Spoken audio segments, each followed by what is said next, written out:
السلام عليكم ورحمة الله وبركاته. بسم الله والصلاة والسلام على رسول الله محمد صلى الله عليه وسلم وعلى آله وصحبه الغر الميامين إلى يوم الدين. أما بعد فها نحن هنا نلتقي معكم في حصة جديدة مع علم الفارماكولوجي. إن شاء الله سنتطرق في هذا الفيديو إلى كل دروس هذه المادة بإذن الله تعالى، فنسأل الله سبحانه وتعالى التوفيق والسداد. Et on commence tout de suite par le premier cours qui est intitulé l'introduction à la pharmacologie. On passe rapidement dans ces slides parce qu'on a seulement quelques définitions très faciles. On commence par la pharmacologie. Qu'est-ce que la pharmacologie? C'est la science qui étudie les médicaments.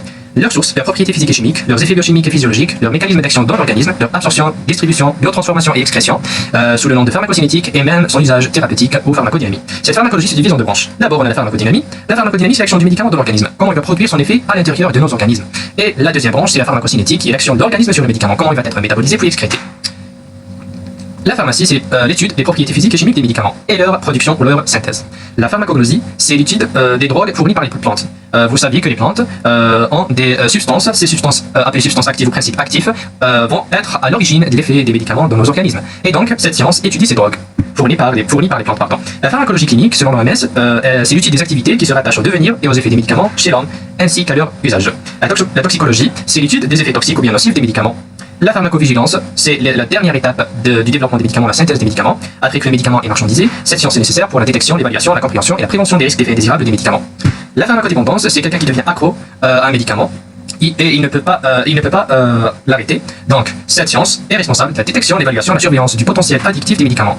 Et selon l'OMS, cette addiction à un médicament, c'est un état psychique et quelquefois physique, comme l'addiction à morphine, qui est antalgique, résultant de l'interaction entre l'organisme vivant et les médicaments, se caractérisant par des modifications du comportement et par d'autres réactions, qui comprennent toujours une pulsion à prendre le médicament de façon continue ou périodique afin de retrouver ses effets psychiques et quelquefois d'éviter le malaise de la privation ou du sévrage. Donc, c'est un désir ou une pulsion à prendre le médicament de façon chronique. Pourquoi? Pour retrouver ses effets comme un effet antalgique ou bien pour retrouver l'euphorie qui est à l'état psychique. Cette étape peut ou non s'accompagner de tolérance. L'individu peut être tolérant ou pas à tel médicament, même s'il est pharmacodépendant à cet médicament. Un même individu peut être dépendant à plusieurs médicaments. Comme vous voyez dans ce tableau-là, on a quelques médicaments. Comme vous voyez ici, ce sont des médicaments dérivés de la morphine, ce sont des antidouleureux, et leur effet sur l'organisme, ils peuvent induire une pharmacodépendance physique, psychique, le syndrome de sévrage, de privation, et la tolérance. Le syndrome de sévrage, c'est lorsque quelqu'un a pris le médicament de façon chronique et à un certain moment il arrête ce médicament, il va avoir une sensation qu'il ne peut pas continuer à vivre sans cet médicament. La pharmacoéconomie, c'est la science qui étudie le rapport coût-efficacité. Par exemple, si on a deux médicaments, les deux médicaments ont le même effet ou la même efficacité, mais le premier est très coûteux, il est très cher, mais l'autre est moins coûteux. Donc, cette science s'intéresse à la classification des médicaments normalement selon leur rapport coût-efficacité. La pharmacoépidémiologie, c'est la science qui étudie en conditions réelles sur des grands échantillons de population, l'usage et l'efficacité et les risques des médicaments. Elle s'intéresse aux statistiques. La pharmacogénétique, cette science étudie les différences interindividuelles,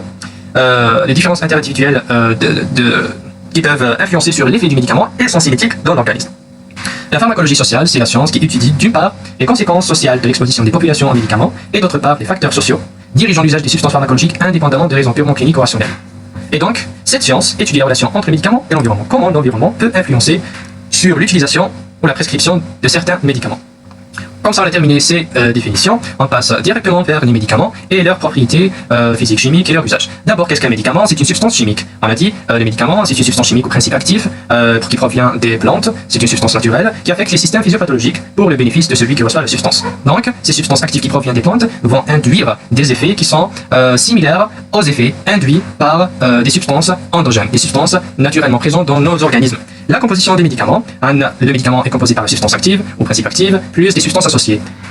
Pourquoi on ajoute ces substances associées au principe actif? Malgré que ce principe actif est responsable de l'effet du médicament, ces substances associées sont des excipients ou bien des adjuvants, qui désignent toute substance autre que le principe actif dans un médicament et même dans un cosmétique ou un aliment. Son addition est destinée à conférer une consistance donnée ou d'autres caractéristiques physiques ou gustatives comme la forme, la dissolution, le ciblage, le goût, la couleur. C'est pour ça qu'on ajoute ces substances associées. Donc, on a ici le principe actif, on ajoute des excipients, et on va avoir le produit final, le médicament à marchandiser. On passe maintenant vers le développement des médicaments. Le développement des médicaments passe par trois étapes. Comme vous voyez ici dans cette photo, Medication Development, the first step, la première étape, c'est Discovery.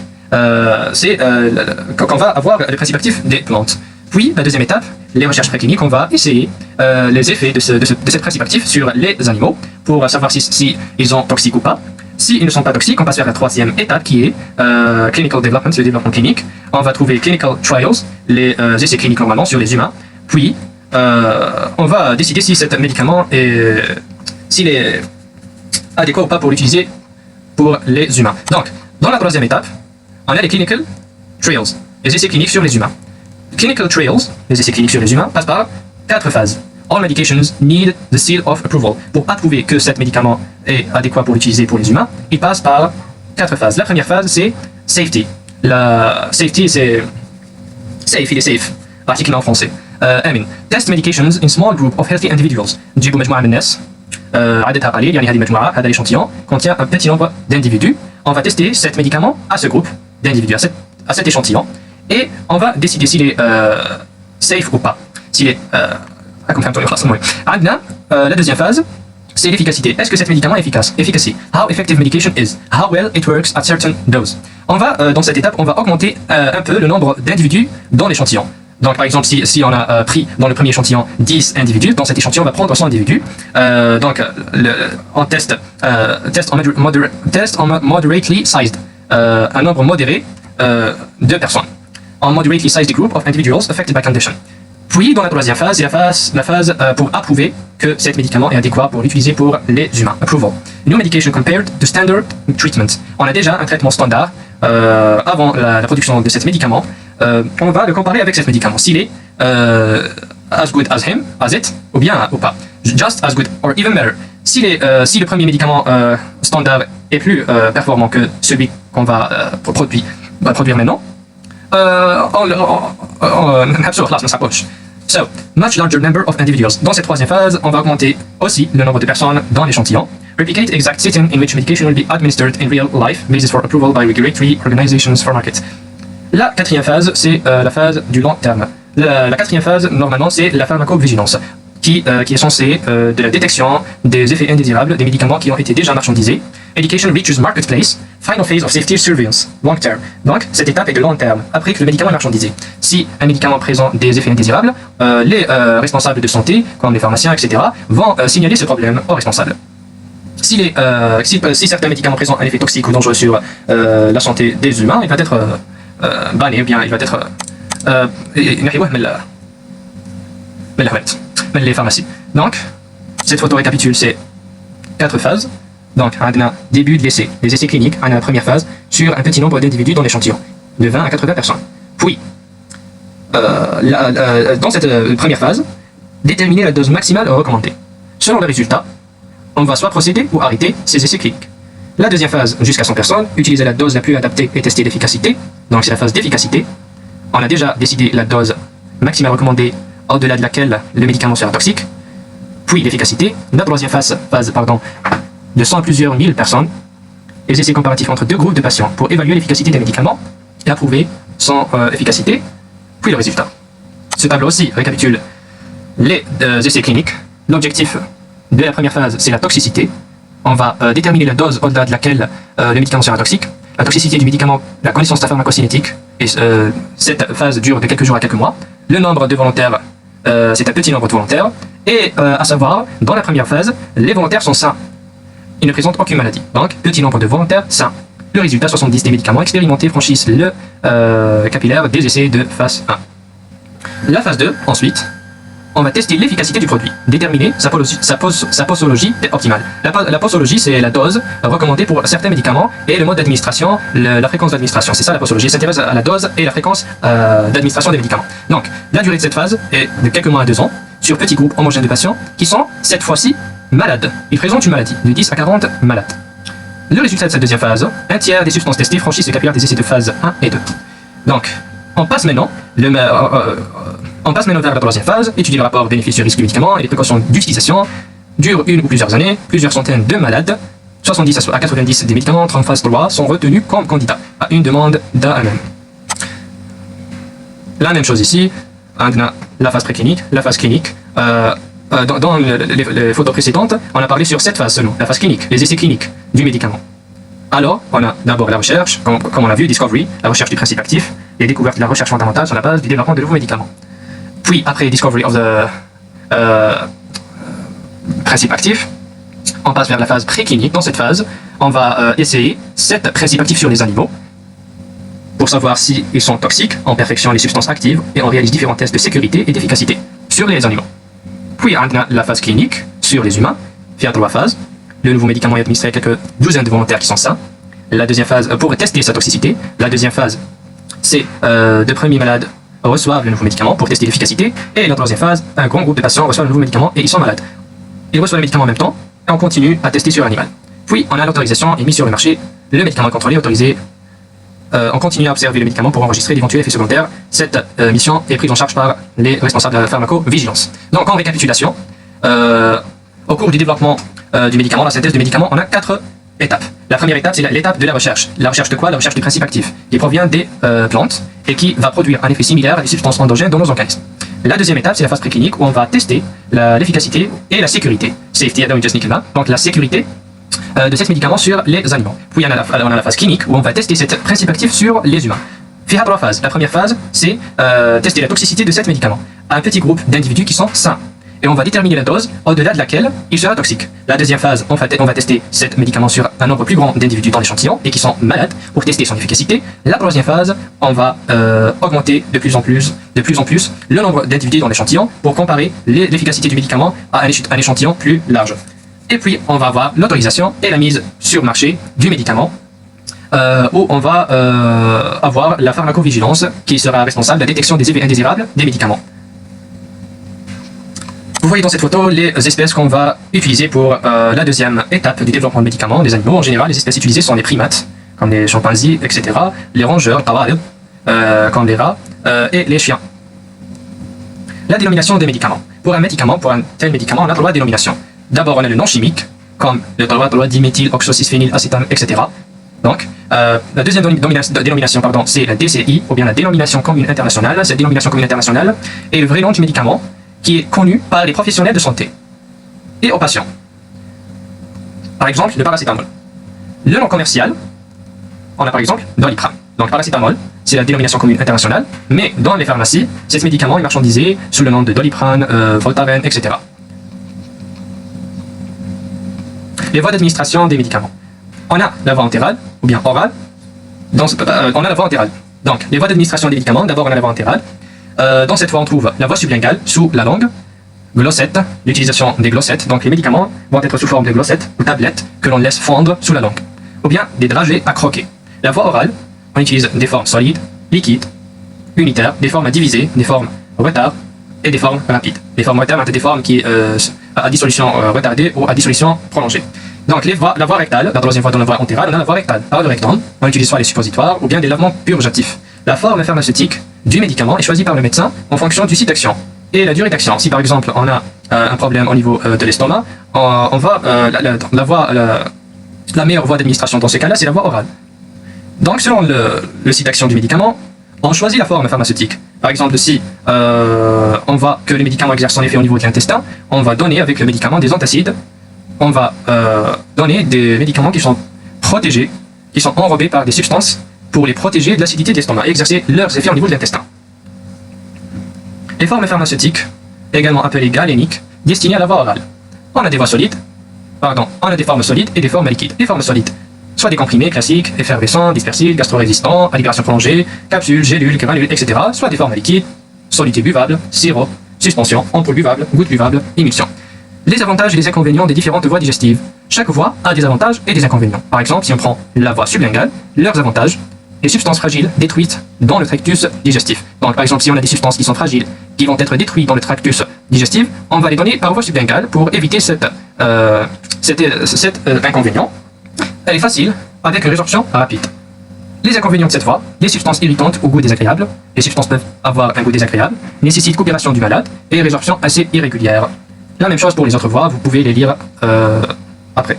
La voie parentérale, on a vu ensemble la voie entérale, qui comprend la voie sublinguale, la voie orale et la voie rectale. Maintenant, on passe vers la voie parentérale. La voie parentérale, c'est la voie intramusculaire, intraveineuse, sous-cutanée, intradermique. C'est ça les voies parentérales. Les voies parentérales nécessitent la stérilité, la limpidité par voie intraveineuse et intra-artérielle, le pH voisin de la neutralité, l'isotonicité avec le plasma, et qui doivent être apérogènes, ne donnant pas la fièvre. Les formes pharmaceutiques destinées à cette voie parentérale, on trouve les ampoules injectables, les flacons avec poudre à dissoudre, les implants sous-cutanés par exemple, à mettre chirurgicalement sous la peau avec des effets prolongés. Cette voie aussi a des avantages et des inconvénients. Par exemple, si on prend la voie intraveineuse, comme avantage, on a la résorption immédiate et complète, et seulement des solutions aqueuses. Donc, pour la voie intraveineuse, sa résorption est immédiate et complète. 100% du médicament se trouve dans le sang. Les inconvénients de cette voie, l'irritation, l'hémolyse, agglutination, injection lente, et parfois difficile et peut-être douloureuse. La même chose pour les autres voies. Vous voyez ici la voie intradermique, dans le derme, la voie sous-cutanée, la voie intramusculaire, dont l'aiguille doit être perpendiculaire à la peau, et on a d'autres voies d'administration, comme les voies respiratoires, on utilise les aérosols, les pulvérisations, collutoires, les voies ophtalmiques, pression au niveau de l'angle interne de l'œil, auriculaire, pour éviter les troubles labyrinthiques, s'il y a des gouttes, donc les gouttes aux oreilles, voie génitale, les ovules, les comprimés gynécologiques, et vous voyez ici les formes galéniques possibles pour les médicaments, granules, granulés, solutions aqueuses, gélules, etc. Et les formes liquides, soit sous forme de suspension ou émulsion. L'émulsion, c'est le mélange de deux liquides non miscibles, alors que la suspension, c'est la dispersion d'une poudre insoluble dans un liquide. Donc l'émulsion, deux liquides, mélange de deux liquides. La suspension, une poudre dans un liquide. La dissolution d'une poudre dans un liquide. Comme ça, on a terminé notre cours de l'introduction à la pharmacologie. On passe maintenant vers le cours de la pharmacodynamie. Maintenant, on passe vers la pharmacodynamie, le deuxième cours. D'abord, on commence par une petite introduction. La pharmacologie, comme on a vu dans le premier cours, elle se divise en deux branches, la pharmacocinétique et la pharmacodynamie. La pharmacocinétique, c'est l'action de l'organisme sur le médicament, comment il va être métabolisé et excrété. La pharmacodynamie, c'est l'action du médicament sur l'organisme, comment il va induire son effet dans l'organisme. La pharmacodynamie, c'est les effets du médicament sur l'organisme. La conséquence de sa liaison à un récepteur. Donc, tout médicament va former une liaison avec un récepteur dans nos organismes et induire un effet. Ces effets peuvent être soit thérapeutiques, c'est des effets voulus par cet médicament. Ces effets thérapeutiques sont dus à la concentration dans le tissu ciblé, soit des effets indésirables, non voulus, suite à la concentration du médicament dans les tissus non ciblés. La pharmacodynamie étudie les effets biochimiques et physiologiques des médicaments dans l'organisme et leur mode d'action à l'intérieur de l'organisme. Pourquoi la pharmacodynamie est utile? Parce qu'elle nous aide à mieux comprendre les mécanismes d'action du médicament. Le mécanisme moléculaire de l'action des médicaments. Les médicaments qu'on va introduire dans nos organismes vont avoir plusieurs cibles pharmacologiques, soit des récepteurs, soit des enzymes, des systèmes de transport, et même des agents pathogènes, comme les bactéries, ou on utilise des antibiotiques. On commence par les récepteurs. Les effets ou réponses à un médicament sont le résultat d'interactions physiochimiques entre le produit et les molécules fonctionnelles, ou macromolécules, qui sont les récepteurs de l'organisme vivant. Les récepteurs sont la cible pharmacologique principale. On va introduire un médicament qui va induire un effet. Il va avoir un comportement comme les ligands de l'organisme. Il va se fixer. Ce médicament, il va se fixer sur le récepteur. Puis on va avoir une cascade de transduction de signal, puis on va avoir un effet cellulaire. Vous voyez dans cette photo les différents types de récepteurs qu'on peut avoir dans nos organismes. On va avoir dans la grande majorité des récepteurs, donc la grande majorité des récepteurs sont récepteurs couplés à la protéine G. On peut avoir des récepteurs canal, où le ligand va se fixer sur le récepteur, l'ouverture du canal et la diffusion de certains ions. On peut avoir des récepteurs couplés à une enzyme, comme le récepteur à l'insuline, qui est couplé à une enzyme. Et la fixation du ligand va permettre une activité enzymatique, puis, donc, une activité enzymatique, et finalement on peut avoir des récepteurs nucléaires, intracellulaires plasmatiques ou intracellulaires nucléaires. L'interaction entre un médicament et un récepteur. Le médicament va être couplé avec le récepteur, il va se fixer sur le récepteur par une réaction 1, et cette interaction va induire un effet thérapeutique par une réaction 2. La réaction 1 est la capacité du médicament à se lier au récepteur par des liaisons chimiques, appelées également l'affinité. Puis, le médicament est capable à se fixer au récepteur, puis son affinité est élevée. La réaction 2, c'est l'effet pharmacologique qui se définit par l'efficacité. Plus l'effet induit bien, plus l'effet thérapeutique est grand, plus le médicament est dit efficace. Les caractéristiques de cette liaison ligand-récepteur. On a parlé sur l'affinité, plus l'affinité est importante, plus le médicament se fixe fortement sur ces récepteurs. La sélectivité, c'est que le médicament se fixe préférentiellement sur une catégorie précise de récepteurs et choisit certains récepteurs à d'autres, il ne se fixe pas au hasard. Liaison réversible ou irréversible, donc les liaisons entre ligands et récepteurs peuvent être réversibles ou irréversibles, définitives, ou l'organisme va produire d'autres récepteurs. La puissance, c'est plus l'effet thérapeutique recherché obtenu après administration de faibles quantités, plus le médicament est puissant. Le médicament est puissant lorsque des faibles quantités de celui-ci peuvent induire l'effet thérapeutique recherché.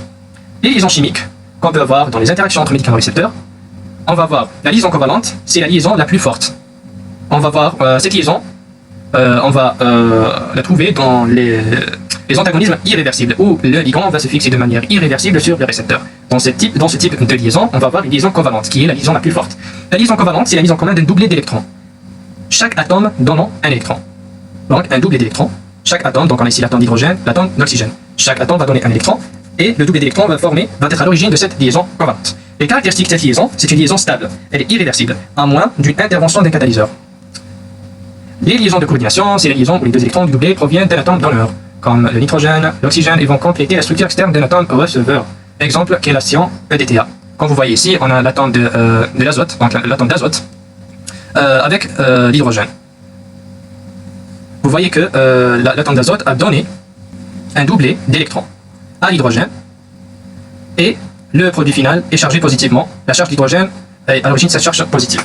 Les caractéristiques de cette liaison, c'est une liaison faible, et ce type de liaison aboutit à la création des structures cycliques comme vous voyez dans cette photo. Les liaisons ioniques, c'est l'attraction électrostatique entre deux ions de charge opposée. Un ion, cation. Deux ions qui sont chargés un ion chargé positivement avec un ion chargé négativement vont former cette liaison ionique. Et c'est une liaison faible. La liaison d'hydrogène est la faculté que peut posséder un proton pour accepter une paire d'électrons venant de deux donneurs comme l'oxygène ou l'azote et de former ainsi un pont entre U. Et c'est une liaison faible. Par exemple, comme vous voyez, on a l'adénine ici et la thymine ici. On a ici l'azote et donc l'azote va donner un électron à l'hydrogène et même l'autre azote et forme une liaison hydrogène. Ici entre l'hydrogène et l'oxygène. Les forces de Van der Waals, ce sont des forces très faibles, des liaisons très faibles existent entre deux atomes semblables, comme par exemple oxygène avec oxygène, etc. Les forces attractives sont produites par de légères distorsions. Les légères distorsions induites par les nuages électroniques entourant chaque noyau. Donc, ces forces de Van der Waals ou ces liaisons sont induites par les nuages électroniques, la distorsion des nuages électroniques des deux atomes. La relation structure-activité et description de la surface du récepteur. Les méthodes d'étude du récepteur, on a deux méthodes, soit une méthode directe ou indirecte. La méthode directe, c'est de faire isoler les récepteurs et les identifier grâce à des études biochimiques et physico-chimiques, comme l'immunofluorescence, des méthodes radiologiques, etc. La méthode indirecte, c'est l'étude des récepteurs par leurs effets. Renseignement sur les récepteurs à partir des effets obtenus par l'application du médicament. On va isoler les récepteurs, on va ajouter un médicament et voir les effets induits par l'interaction entre ce médicament et le récepteur, et suite à cet effet, on va déterminer la structure du récepteur. On prend par exemple l'acétylcholine, qui est un neurotransmetteur libéré par les fibres cholinergiques, qui agit sur plusieurs récepteurs, comme le récepteur de la plaque neuromusculaire, la jonction neuromusculaire. Il se trouve dans plusieurs parties du corps. La formule de l'acétylcholine, il faut savoir qu'il comprend une fonction ester, COO, une fonction carboxyle, CH3, et une fonction ammonium, quaternaire. Quaternaire, il est à 4 fonctions carboxyle, et il est chargé positivement. Donc la charge de l'acétylcholine est positive. Donc ce qu'il faut savoir, qu'il a une fonction ester, une fonction carboxyle, un ammonium quaternaire chargé positivement. L'acétylcholine testée sur le corps. L'organe, donc on isole un cœur d'un animal, et on le met dans un bain d'eau de mer. Lorsqu'on le met dans le bain d'eau, l'organe bat spontanément, lorsqu'il est suspendu dans un bain d'eau de mer. Et on enregistre les fréquences et l'amplitude des contractions. Vous voyez ici, dans cette photo, on a ici l'enregistreur de la fréquence des battements du cœur. Puis on va introduire l'acétylcholine dans le même bain et rajouter progressivement au bain jusqu'à l'obtention du réponse. Ce qu'il faut savoir que l'acétylcholine, en ce qui concerne le cœur, l'innervation, il reçoit la double innervation, une innervation sympathique et parasympathique. L'innervation sympathique est responsable de l'augmentation de sa fréquence et sa contractilité, et à l'inverse, l'innervation parasympathique est responsable de la diminution de sa fréquence et sa contractilité. L'innervation parasympathique est prise en charge par l'acétylcholine, c'est le neurotransmetteur qui va être responsable de cet effet parasympathique. Donc, l'acétylcholine, comme information préalable, il va provoquer la diminution de la fréquence et la contractilité du cœur. Donc, on va avoir une diminution d'amplitude des contractions enregistrées. Vous voyez ici, dans l'enregistrement des battements du cœur, la fréquence des battements du cœur, ici, le cœur bat normalement. Puis, on rajoute l'acétylcholine. Lorsqu'on rajoute l'acétylcholine, on va avoir une diminution de l'amplitude des contractions du cœur. Puis, après le rinçage de l'acétylcholine, on élimine l'acétylcholine, l'amplitude des battements revient à sa position normale. Et donc, après cette expérience, l'acétylcholine va produire la diminution d'amplitude des contractions du cœur. Dans ce tableau, vous voyez les changements sur la molécule d'acétylcholine et le changement de sa puissance relative. Lorsqu'on change la structure de l'acétylcholine, son effet change, sa puissance, son capacité à produire un effet change. D'abord, on a l'acétylcholine normale, puis on change l'oxygène ici. Donc, on a la structure normale, on a ici la fonction ester. On remplace l'oxygène de la fonction ester ici par le méthylène. Lorsqu'on change l'oxygène de la fonction ester par le méthylène, la puissance de l'acétylcholine a diminué de 100 à 83. Puis, dans la troisième étape, ou la troisième expérience, on va changer le CO de la fonction ester par le méthylène. Sa puissance relative a diminué jusqu'à 15.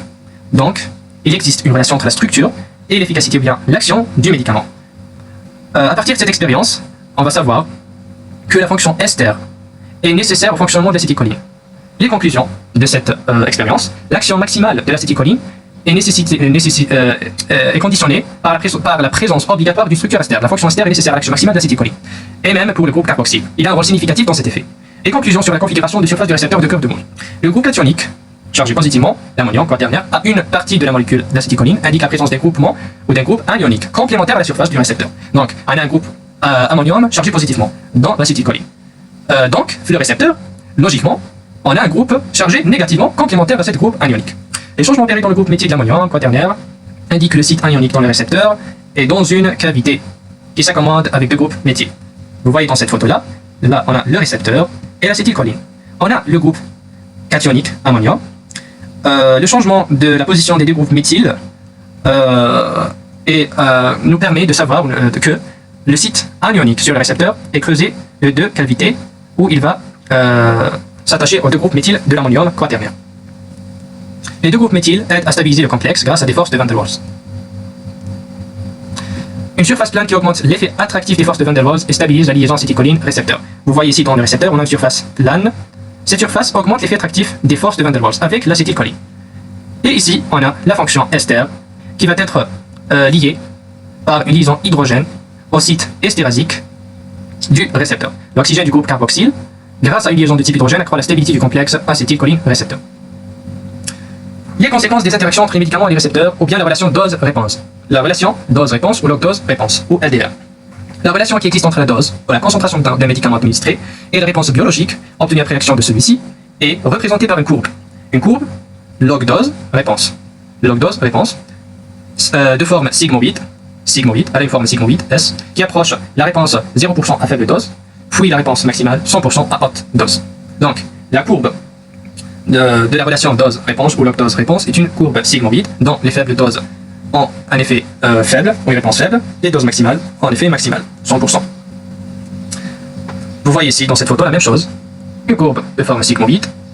Les faibles doses sont inefficaces et ne vont pas induire un effet pharmacologique. L'effet pharmacologique maximal ou Emax à forte dose. Et ici on a la dose efficace. La dose seuil, c'est la dose la plus petite qui va induire un effet pharmacologique. La plus petite dose qui va induire un effet pharmacologique. Et vous voyez ici le DE50, c'est la dose efficace, c'est la dose à laquelle l'effet pharmacologique est égal à 50% de Emax. Vous voyez dans cette photo ici la relation entre la dose et la réponse. Qui a d'abord, vous voyez que cette courbe n'a pas de forme sigmoïde, mais au contraire, elle a une forme hyperbolique. Pourquoi? Parce que ici on a la relation dose-réponse et pas log-dose-réponse. On a ici la réponse ou l'effet pharmacologique et la dose. La dose ou la concentration et pas log-dose ou log-concentration. Ici on a EC50 qui correspond, la concentration qui correspond au demi de l'effet maximal. Une remarque ici, plus EC50 est petite, puis plus le médicament est puissant. On a déjà vu que la puissance, c'est lorsque des faibles doses de concentration de médicaments vont donner l'effet thérapeutique voulu. Pourquoi? Quelle est la différence entre la courbe hyperbolique et la courbe sigmoïde? Why do we use log drug more than drug? Log drug concentration more than drug concentration. Pourquoi on utilise log concentration du médicament et on n'utilise pas la concentration du médicament? Vous voyez dans la première courbe, qui est de forme hyperbolique, on a l'effet et la dose. Dans cette courbe, on est obligé d'utiliser des concentrations croissantes du médicament et voir leurs effets. Et cette courbe va être longue. La courbe va نديرو des doses croissantes du médicament. وكل ما نديرو la dose croissante راح تطلع la courbe. بصح راح نسحقوا بزاف une dose importante de ce médicament pour arriver à l'effet maximal. C'est pour ça qu'on utilise log dose. Log dose راح يدير شغل تقليص هذوك les doses. راح يدير تقليص لمحور الفواصل. وكي يدير هذاك التقليص لمحور الفواصل راح نقدروا نوصلوا للeffet maximal ولا la forme de la courbe hyperbolique va devenir sigmoïde. هذه هي la différence.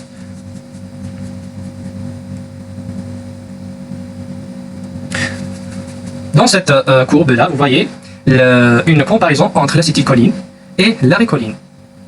Ces deux substances vont avoir deux courbes différentes, deux courbes dose-réponse différentes. Pourquoi? On a ici l'acétylcholine. لأنه يطلع حتى يوصل للإفي ماكسيمال، ولأن عندنا l'arécholine.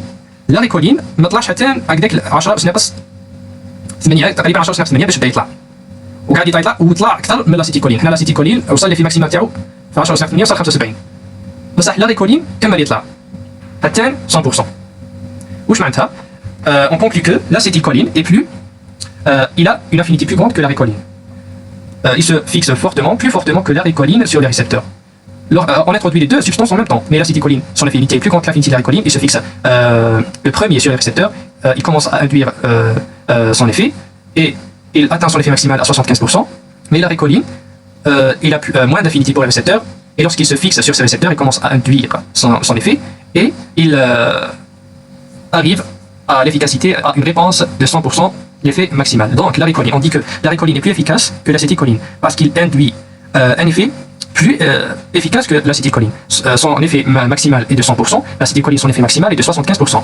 Mais l'acétylcholine, il a une affinité plus grande que la récoline parce qu'il a commencé à induire son effet avant la récoline.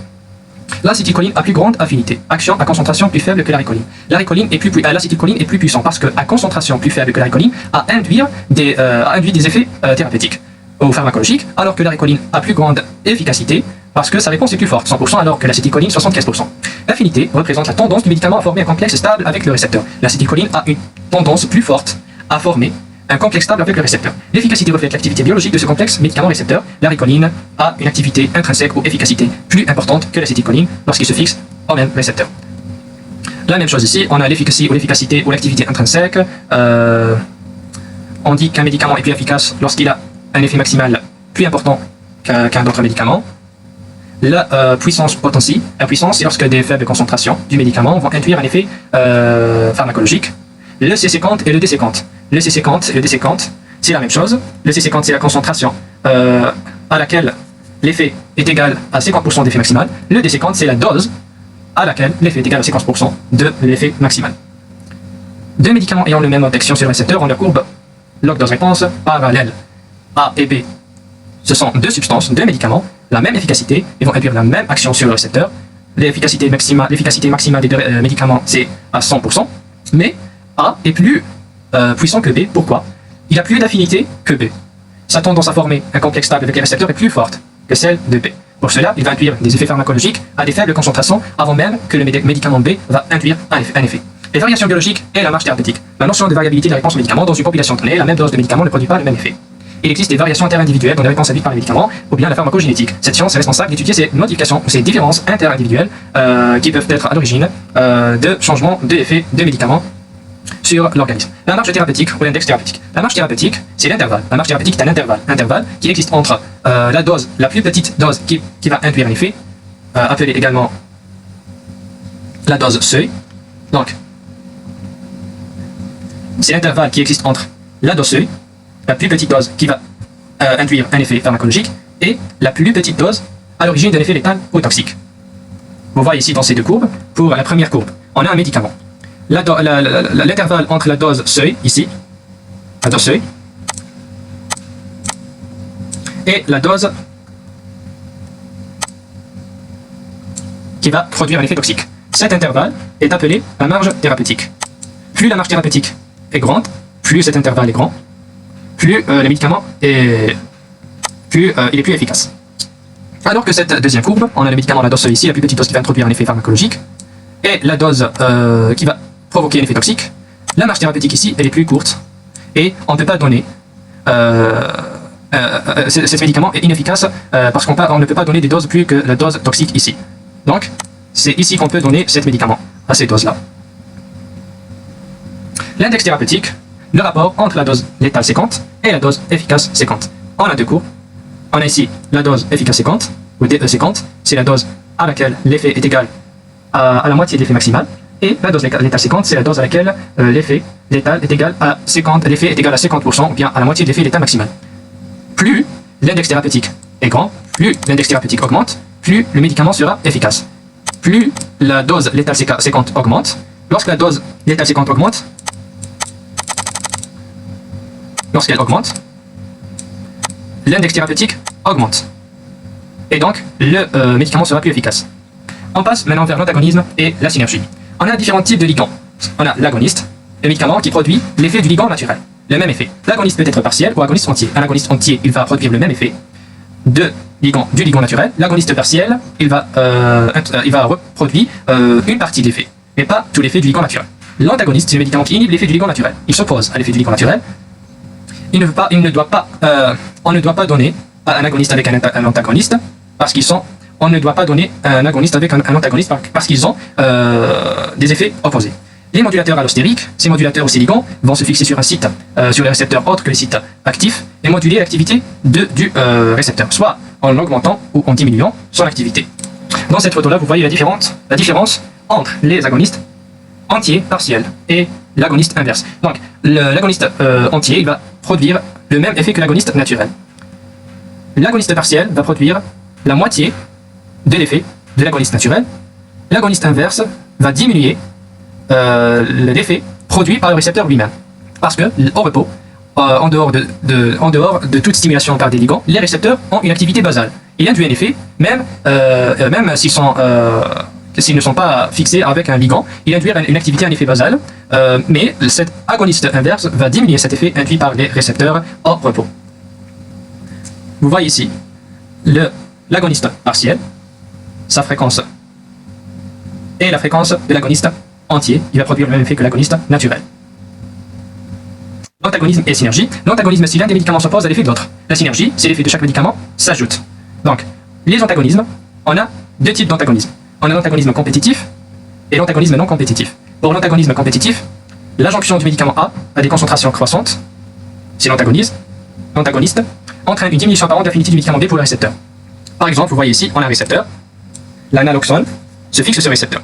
Mais on ajoute de façon progressive des concentrations croissantes de l'antagoniste. À un certain moment, l'antagoniste va se fixer sur ces récepteurs par compétition et la naloxone sera détachée des récepteurs. Competitive antagonism. A competitive antagonist is a pharmacologic antagonist that competes with the agonist for the orthosteric site, the site actif, of the receptor, endogenous agonist binding site. Its effect can be overcome by increasing the concentration of an agonist. Pour éliminer l'antagoniste, on doit augmenter la concentration de l'agoniste, qui a été détachée des récepteurs. It causes a right shift of dose response curve. Donc, l'antagoniste, comme vous voyez dans cette courbe, on a l'effet de l'agoniste naturel. La dose ici, la dose, la DE séquente et l'effet maximal. Puis, donc, on commence, donc on a des tubes, on a des récepteurs, un nombre limité de récepteurs. On va ajouter de façon progressive l'agoniste. Puis, plus on ajoute l'agoniste, plus l'effet augmente, jusqu'à que les récepteurs seront saturés et on a l'effet maximal. Et même on n'ajoute plus d'agoniste, l'effet maximal n'augmente pas, donc on obtient le plateau ici. Même on n'ajoute plus d'agoniste, l'effet sera le même. Puis, dans les mêmes tubes, on a un nombre limité de récepteurs et un nombre limité d'antagonistes qui sont tous fixés au récepteur, ces antagonistes. On commence à ajouter l'agoniste. D'abord, plus on ajoute l'agoniste, plus on n'a pas d'effet, parce que les récepteurs sont bloqués par l'antagoniste. Mais plus sa concentration commence à augmenter, il commence à détacher l'antagoniste du récepteur et se fixe sur cet récepteur. Comme vous voyez ici, on a un agoniste qui se fixe au récepteur au lieu de l'antagoniste, et on commence à avoir un effet à certains moments. Au bout d'un certain moment, on commence à avoir un effet. Donc, dans cette partie de la courbe, même on ajoute l'antagoniste. Dans cette partie de la courbe, même on ajoute l'agoniste, on n'a pas d'effet parce que les récepteurs sont occupés par l'antagoniste. Mais au bout de certains moments, par compétition, et plus la concentration de l'agoniste augmente, on commence à avoir un effet, et plus la concentration de l'agoniste augmente, plus il se fixe sur les récepteurs par compétition en remplaçant l'antagoniste, et jusqu'à la saturation des récepteurs par l'agoniste. Et donc, l'antagoniste a provoqué un déplacement de la courbe log-dose-réponse vers la droite. Il a provoqué le déplacement de la courbe log-dose-réponse vers la droite. La déséquente, qui a été ici, elle est déplacée vers cette valeur. Donc, l'agoniste en présence d'antagonistes compétitifs va avoir un déplacement de la courbe vers la droite. La même chose ici, on a deux courbes, la courbe d'antagoniste normale, la courbe d'agoniste normale et la courbe d'agoniste avec l'antagoniste. En présence d'antagonistes qui occupent tous les récepteurs, plus on augmente la concentration d'agonistes. Dans les premiers temps, on n'a pas d'effet, puis on commence à avoir un effet jusqu'à la saturation des récepteurs par l'agoniste par compétition, et on a le déplacement de la courbe log-dose-réponse vers la droite. Et E déséquente ou S déséquente a augmenté. La même chose ici. la courbe log dose réponse du médicament agoniste B est déplacée parallèlement vers la droite, en présence de concentration croissante du médicament antagoniste dont l'activité intrinsèque ou l'efficacité égale 0. Donc, l'effet maximal ne change pas. L'effet maximal ne change pas. L'antagonisme compétitif n'affecte pas l'efficacité, mais il affecte l'affinité ou bien la puissance. Il déplace la courbe vers la droite. L'antagonisme non compétitif. L'antagonisme non compétitif comprend l'antagoniste réversible et irréversible. L'antagonisme irréversible et allostérique. Un non-competitive antagonist, ou un antagoniste non compétitif, qui se fixe soit au site allostérique, comme vous voyez dans cette photo, on a un récepteur. Le récepteur a un site actif, orthosteric site, où il se fixe le ligand, et un autre site, appelé site allostérique, où il vient se fixer cet antagoniste non compétitif allostérique et moduler la réponse du récepteur. Soit il va se fixer de façon irréversible sur le site actif du récepteur, et dans ce cas, l'organisme a besoin de synthétiser d'autres récepteurs. L'antagoniste non compétitif va changer l'efficacité maximale. Vous voyez ici, on a un certain nombre limité de récepteurs. Lorsque tout l'agoniste se fixe sur ces récepteurs, on va avoir un effet maximal. Comme vous voyez dans la première courbe, sigmoïde, c'est la courbe de l'agoniste seul. Les agonistes sont fixés sur le récepteur, on obtient un effet maximal.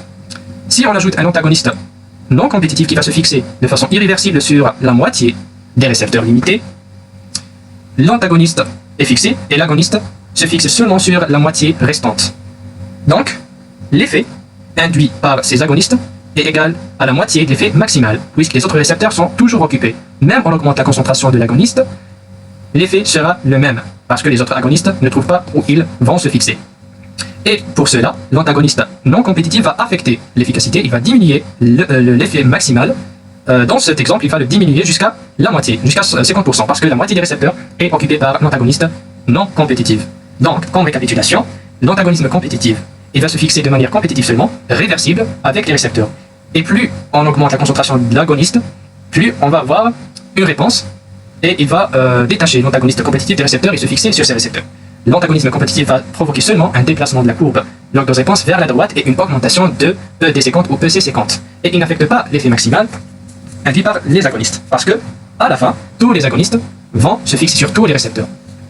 Alors que l'antagonisme non compétitif irréversible, il va se fixer sur les récepteurs de façon permanente, avec une liaison covalente. Et même on augmente la concentration d'agonistes, les agonistes ajoutés ne vont pas avoir des récepteurs où ils vont se fixer, et l'efficacité maximale sera diminuée. La même chose ici, on a l'agoniste seul.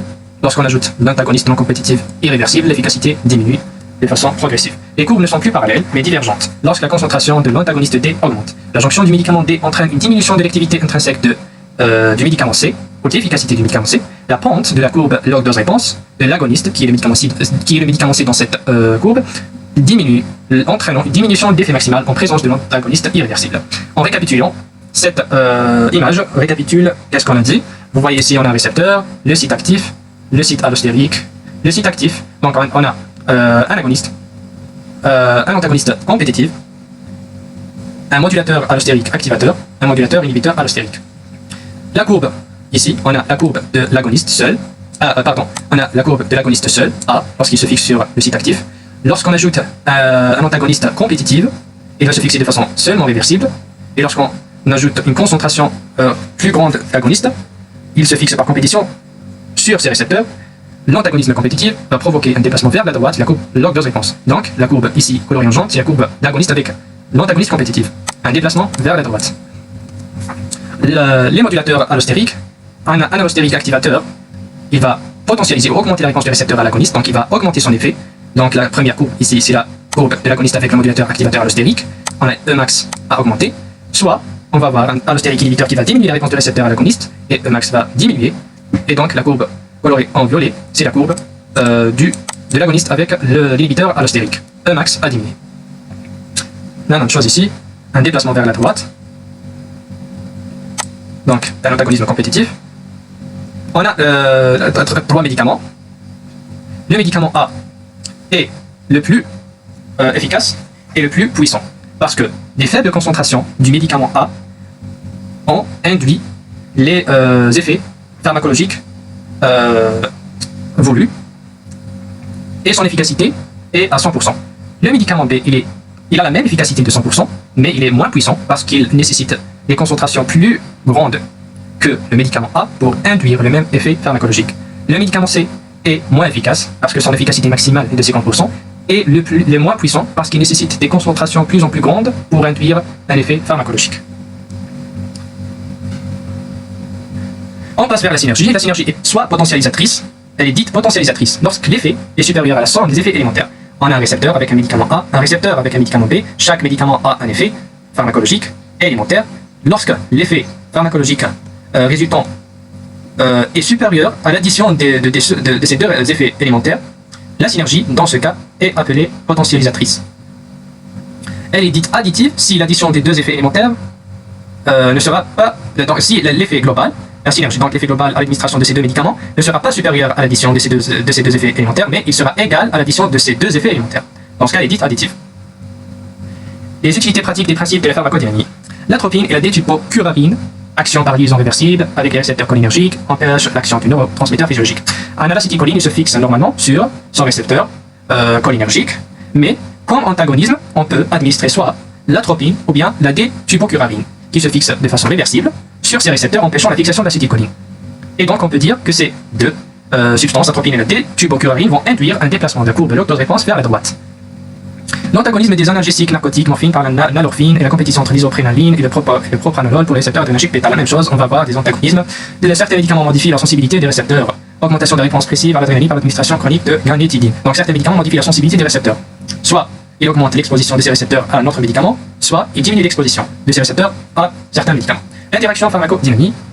La même chose ici, on a l'acétylcholine et la tubocuramine, comme on a vu dans la précédente slide. On a ici le récepteur de l'acétylcholine, normalement il se fixe provoquant au niveau de la jonction neuromusculaire une contraction musculaire, mais si on ajoute un antagoniste des tubocuramine réversible compétitif, il se fixe sur le récepteur empêchant la fixation de l'acétylcholine. En conclusion, la pharmacodynamie reste un outil indispensable dans l'amélioration et le développement du médicament au profit de la santé humaine, voire universelle. Merci pour votre attention. Et on passe maintenant vers le troisième cours qui est la pharmacocinétique. J'espère que vous avez compris. Si vous avez des questions, n'hésitez pas à les poser dans les commentaires. Et merci. Bismillahirrahmanirrahim. Maintenant, on va aborder le cours de la pharmacocinétique, la première partie. Ce cours est rien de plus long, donc on va passer les tranches qui paraissent faciles et qui ne nécessitent pas d'explication. D'abord, la pharmacocinétique veut dire l'action de l'organisme sur le médicament. Et elle est constituée de 4 étapes. L'absorption, la distribution dans les différents tissus de l'organisme, la dégradation ou le métabolisme, puis l'excrétion du médicament. On commence par l'absorption du médicament.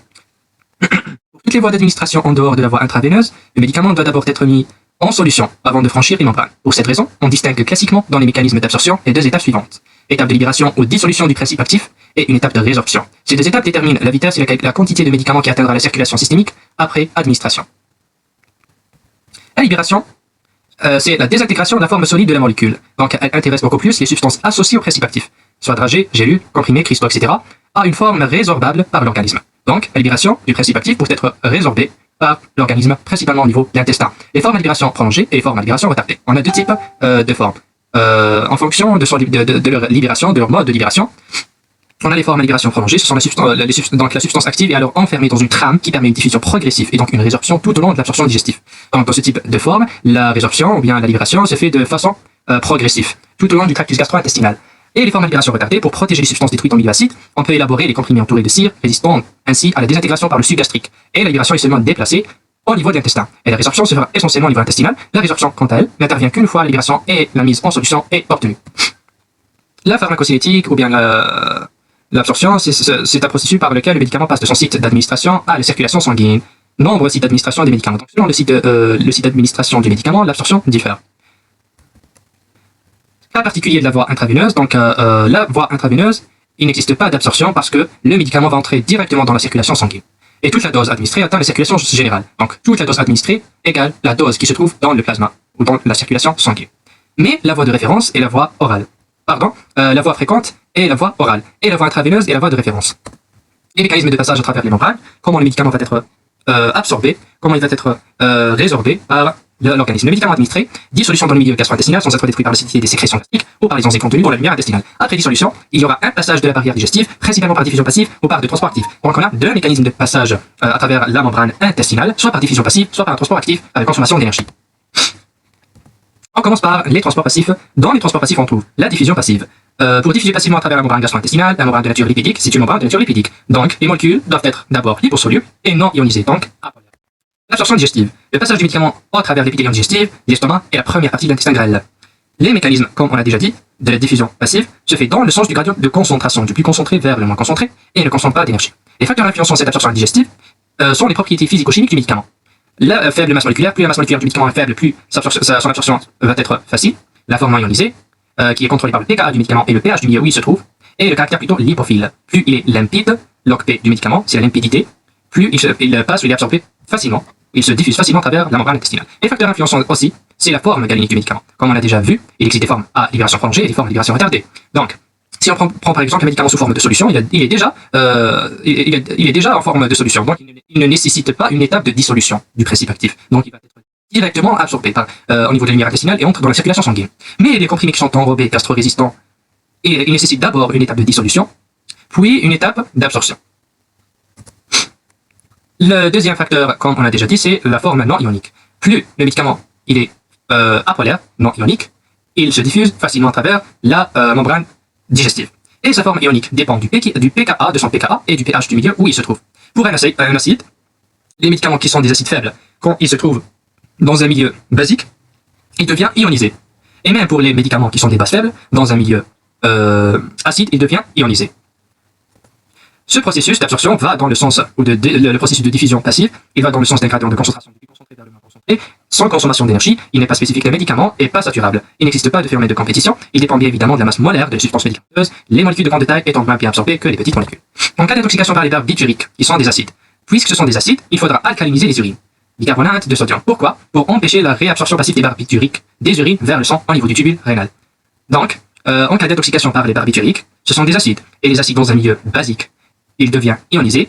D'abord, ces barbituriques sont filtrés au niveau glomérulaire, et lorsqu'ils sont dans la lumière tubulaire, on va alcaliniser donc les urines pour que les barbituriques se trouvent dans la lumière tubulaire vont avoir une charge, ils vont être ionisés, et cela va empêcher leur réabsorption vers le sang, parce que la forme ionisée au polaire ne diffuse pas à travers la barrière tubulaire, la membrane tubulaire, mais elle nécessite un transport actif. Cela nous permet d'éliminer les barbituriques pour diminuer l'intoxication. Le raisonnement inverse est vrai pour les amphétamines qui sont des bases. On va rendre les urines plus acides pour que ces amphétamines vont avoir une charge et empêcher la réabsorption des urines vers la circulation sanguine. Le lait maternel, légèrement plus acide que le plasma. Les substances basiques plasmatiques qui passent dans le lait vont avoir une charge et subissent une ionisation et cela empêche leur rediffusion dans le plasma. Elles vont donc se concentrer dans le lait, cas de l'érythromycine ou de la nicotine. Le deuxième mécanisme des transports passifs, c'est la filtration. Filtration sur un gradient de pression, cas de la filtration glomérulaire. Et le troisième mécanisme, c'est la diffusion facilitée. Dans ce cas, la substance se combine avec une molécule transporteuse de la membrane, qui agira sans dépense d'énergie. La diffusion facilitée ne peut pas se faire contre un gradient de concentration. On passe maintenant vers les transports actifs, passage du médicament à travers la membrane gastro-intestinale contre un gradient de concentration, après formation d'un complexe du médicament avec un transporteur membranaire. Ce mécanisme, il est spécifique, saturable, avec existence des phénomènes de compétition, et ce processus peut être inhibé ou induit par d'autres substances médicamenteuses, qui peuvent être à l'origine d'une variation plus ou moins importante de la quantité de médicaments absorbés. Les facteurs qui modifient l'absorption ont ici la solubilité aqueuse ou le caractère hydrophile. Elle détermine la facilité avec laquelle la substance entrera dans le liquide extracellulaire, alors que la log-P, ou le caractère lipophile, c'est le passage à travers les membranes. Il détermine le passage ou la capacité des substances à traverser les membranes, qui sont aussi lipides. L'une n'exclut pas l'autre. Une substance peut être soluble dans l'eau et dans les lipides, comme l'alcool. Donc, le caractère hydrophile est nécessaire pour le passage des médicaments vers le plasma. Car le plasma, il est hydrophile. Plus les médicaments sont hydrophiles, plus leur passage vers le plasma sera facile. Mais leur passage à travers la membrane intestinale nécessite un caractère plus lipophile. Donc, le paramètre log-P qui détermine la lipidité va déterminer est-ce que ces médicaments vont être absorbés par l'intestin ou non. Certaines substances sont hydrophiles et lipophiles en même temps, comme l'alcool. Le deuxième facteur qui modifie l'absorption, c'est la vitesse de dissolution dans le tube digestif pour les formes solides. Comme on l'a vu, des formes à libération rapide et des formes à libération prolongée. L'étendue de la surface absorbante, plus la surface absorbante est large, plus l'absorption sera facile et rapide. La concentration de la substance au point d'administration. L'absorption à partir du tractus gastro-intestinal, elle peut avoir lieu à partir de la paroi stomacale de l'estomac pour les petites molécules, alcool, eau, et pour les molécules non ionisées, au pH de l'estomac, comme l'aspirine. Donc certaines substances peuvent être absorbées au niveau de la paroi stomacale avant même d'arriver au niveau de l'intestin. L'absorption stomacale est modifiée en cas de vidance rapide de l'estomac ou de l'intestin, ralentissement par la présence d'aliments ou de substances, ralentissement de la ventricité, exemple l'atropine et les parasympatholytiques. La plus grande partie de l'absorption se fera au niveau de l'intestin, qui présente une grande surface. L'absorption à partir des points d'administration est proportionnelle à la solubilité dans l'eau du liquide extracellulaire. Les complexes peu solubles dans l'eau, qui sont lipophiles, seront absorbés lentement. Principe d'injection retard. L'exemple, l'insuline zinc, formée de cristaux, la benzethylpénicilline, les substances huileuses, donc les complexes peu solubles lipophile dans l'eau seront absorbés lentement au niveau des points d'administration. Après, le liquide extracellulaire, la paroi endothéliale capillaire offre peu d'obstacles au passage des médicaments. Donc ce principe est utilisé en cas d'injection. Par exemple, l'injection intraveineuse, avant que le médicament arrive au niveau de la paroi endothéliale des vaisseaux, il passe par le milieu interstitiel qui est hydrophile. Et plus les substances seront hydrophiles, plus leur passage vers les vaisseaux sanguins sera facile. Les facteurs influents sont aussi l'effet de premier passage hépatique. C'est quoi l'effet de premier passage hépatique? Tous les médicaments qui passent par oral vont avoir cet effet. C'est la diminution de la fraction du médicament qui atteint la circulation générale et donc le site d'action. Donc, les médicaments passent d'abord par les entérocytes, où il va y avoir un métabolisme par les cellules, les enzymes intestinales, puis par le biais de la porte, les médicaments vont passer par le foie et subir notre métabolisme, et donc la fraction du médicament qui a été administré va être diminuée en arrivant à la circulation générale. C'est ça l'effet de premier passage hépatique. Cet effet-là, l'effet de premier passage hépatique, n'intéresse que les médicaments qui sont administrés par voie orale, et par voie rectale par les veines hémorroïdales supérieures. Pour les autres voies, sublinguales, intraveineuses, respiratoires par inhalation, parentérale sous-cutanée intramusculaire transdermique, et même par voie rectale par les veines hémorroïdales inférieures, tous ces voies-là ne vont pas être affectés par l'effet de premier passage hépatique parce qu'ils ne vont pas passer par le foie, mais directement vers la circulation générale. L'effet de premier passage hépatique, il concerne surtout la voie orale, pas d'effet de premier passage hépatique pour les autres voies. Pour la pharmacocinétique et spécifiquement pour l'absorption, il existe quelques paramètres qui nous permettent d'évaluer la pharmacocinétique ou bien l'absorption de certains médicaments. Le premier facteur, c'est la biodisponibilité, F. C'est la quantité de médicaments qui atteint la circulation générale et la vitesse à laquelle elle l'atteint. Donc, la biodisponibilité dépend de quoi? Elle dépend de la dégradation du médicament dans la lumière intestinale. Plus le médicament est dégradé, plus sa quantité sera diminuée lorsqu'il atteint la circulation générale, plus la biodisponibilité diminue. Elle dépend aussi de l'effet de premier passage hépatique. La mesure de l'absorption, on est avec la biodisponibilité. Donc, la biodisponibilité qui est égale à 100%, c'est une biodisponibilité élevée. Elle désigne que tout le médicament atteint le sang. Toute la dose qui a été administrée du médicament atteint la circulation générale. Pas d'effet de premier passage hépatique, concerne surtout la voie intraveineuse. Et on a par exemple la biodisponibilité qui est égale à 30%, qui est une biodisponibilité faible, seulement 30% du médicament atteint le sang par rapport à la dose qui a été administrée, et avec un effet de premier passage hépatique responsable aussi de cette diminution de la quantité administrée. Le deuxième facteur de l'absorption, c'est la surface sous la courbe. La surface sous la courbe désigne la concentration du médicament qui se trouve dans le plasma en fonction du temps. La surface sous la courbe représente la quantité de principe actif qui atteint la circulation générale au bout d'un certain moment. Et elle renseigne sur l'efficacité du médicament. Plus la surface sous la courbe est grande, cela désigne que le médicament ou l'effet du médicament est prolongé. Même quand on a passé un temps, l'air sous la courbe correspond à l'intégrale de la concentration plasmatique sur un intervalle de temps. En pratique, on utilise l'approximation R sous la courbe égale l'intégrale de la concentration du médicament sur un intervalle de temps. Le troisième facteur, c'est Cmax et Tmax. Cmax, c'est la concentration maximale du médicament qui se trouve dans le plasma. Et Tmax, c'est le temps nécessaire pour atteindre la concentration maximale du médicament dans le plasma. Un Tmax court désigne un délai d'action du médicament rapide. Un délai d'action du médicament rapide, ça veut dire que cet médicament a une forme à libération immédiate. Il est immédiatement libéré et il va immédiatement exercer son action dans l'organisme. Un Tmax long désigne un délai d'action du médicament plus lent avec une forme à libération prolongée. On nécessite beaucoup de temps pour avoir la concentration maximale du médicament et pour avoir l'effet du médicament. Comme ça, on a terminé avec l'absorption. L'absorption est évaluée par trois facteurs: la biodisponibilité, l'air sous la courbe et Tmax et Cmax. On passe maintenant vers la distribution du médicament dans les différents tissus d'organisme. La liaison aux protéines plasmatiques. Après que le médicament a atteint la circulation sanguine, il va se lier aux protéines plasmatiques, principalement l'albumine. La liaison médicament-protéine dépend de plusieurs facteurs. D'abord, l'affinité du médicament pour les sites de liaison, le nombre de sites de liaison disponibles et la concentration du médicament. La fixation est définie par le pourcentage de liaison pouvant aller de 0 à 100%. Exemple, 90% pour la pénicilline, 99% pour la bihydroxycoumarine, ce qui est un anticoagulant, 95% pour certains anti-inflammatoires et moins de 10% pour la caféine. La fixation du paracétamol est presque nulle, de 4%. Le substance est fortement liée aux protéines plasmatiques si son pourcentage de fixation dépasse 75%. Et elle a une faible fixation si le pourcentage est inférieur à 45%. Les protéines plasmatiques concernées sont l'albumine, surtout l'albumine, et les glycoprotéines et les lipoprotéines. Et cette liaison est réversible. Les médicaments sous forme libre sont les médicaments actifs. Donc, lorsque le médicament se trouve sous forme libre, ça veut dire qu'il est actif. Et il est diffusible à travers les membranes.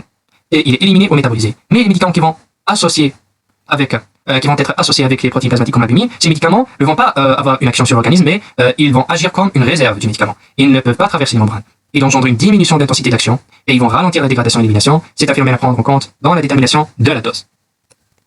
Donc, si par exemple, un médicament comme la pénicilline ou bien comme certains anti-inflammatoires qui ont un pourcentage très élevé de 90%, ça veut dire qu'ils vont presque la totalité de la dose administrée va être associée avec les protéines plasmatiques. Dans ce cas-là, on doit augmenter la dose administrée pour avoir une forme libre pour avoir une concentration de la forme libre plus élevée, pour avoir un effet du médicament sur l'organisme. Les facteurs influençant la distribution, ce sont les propriétés physico-chimiques du médicament, ce sont les mêmes facteurs qui influent sur l'absorption, la faible masse moléculaire, la forme ionisée, le caractère lipophile log P, avec cette fois-ci la forme libre, le pourcentage de liaison protéines plasmatiques. Plus on a de forme libre, plus l'action sera intense.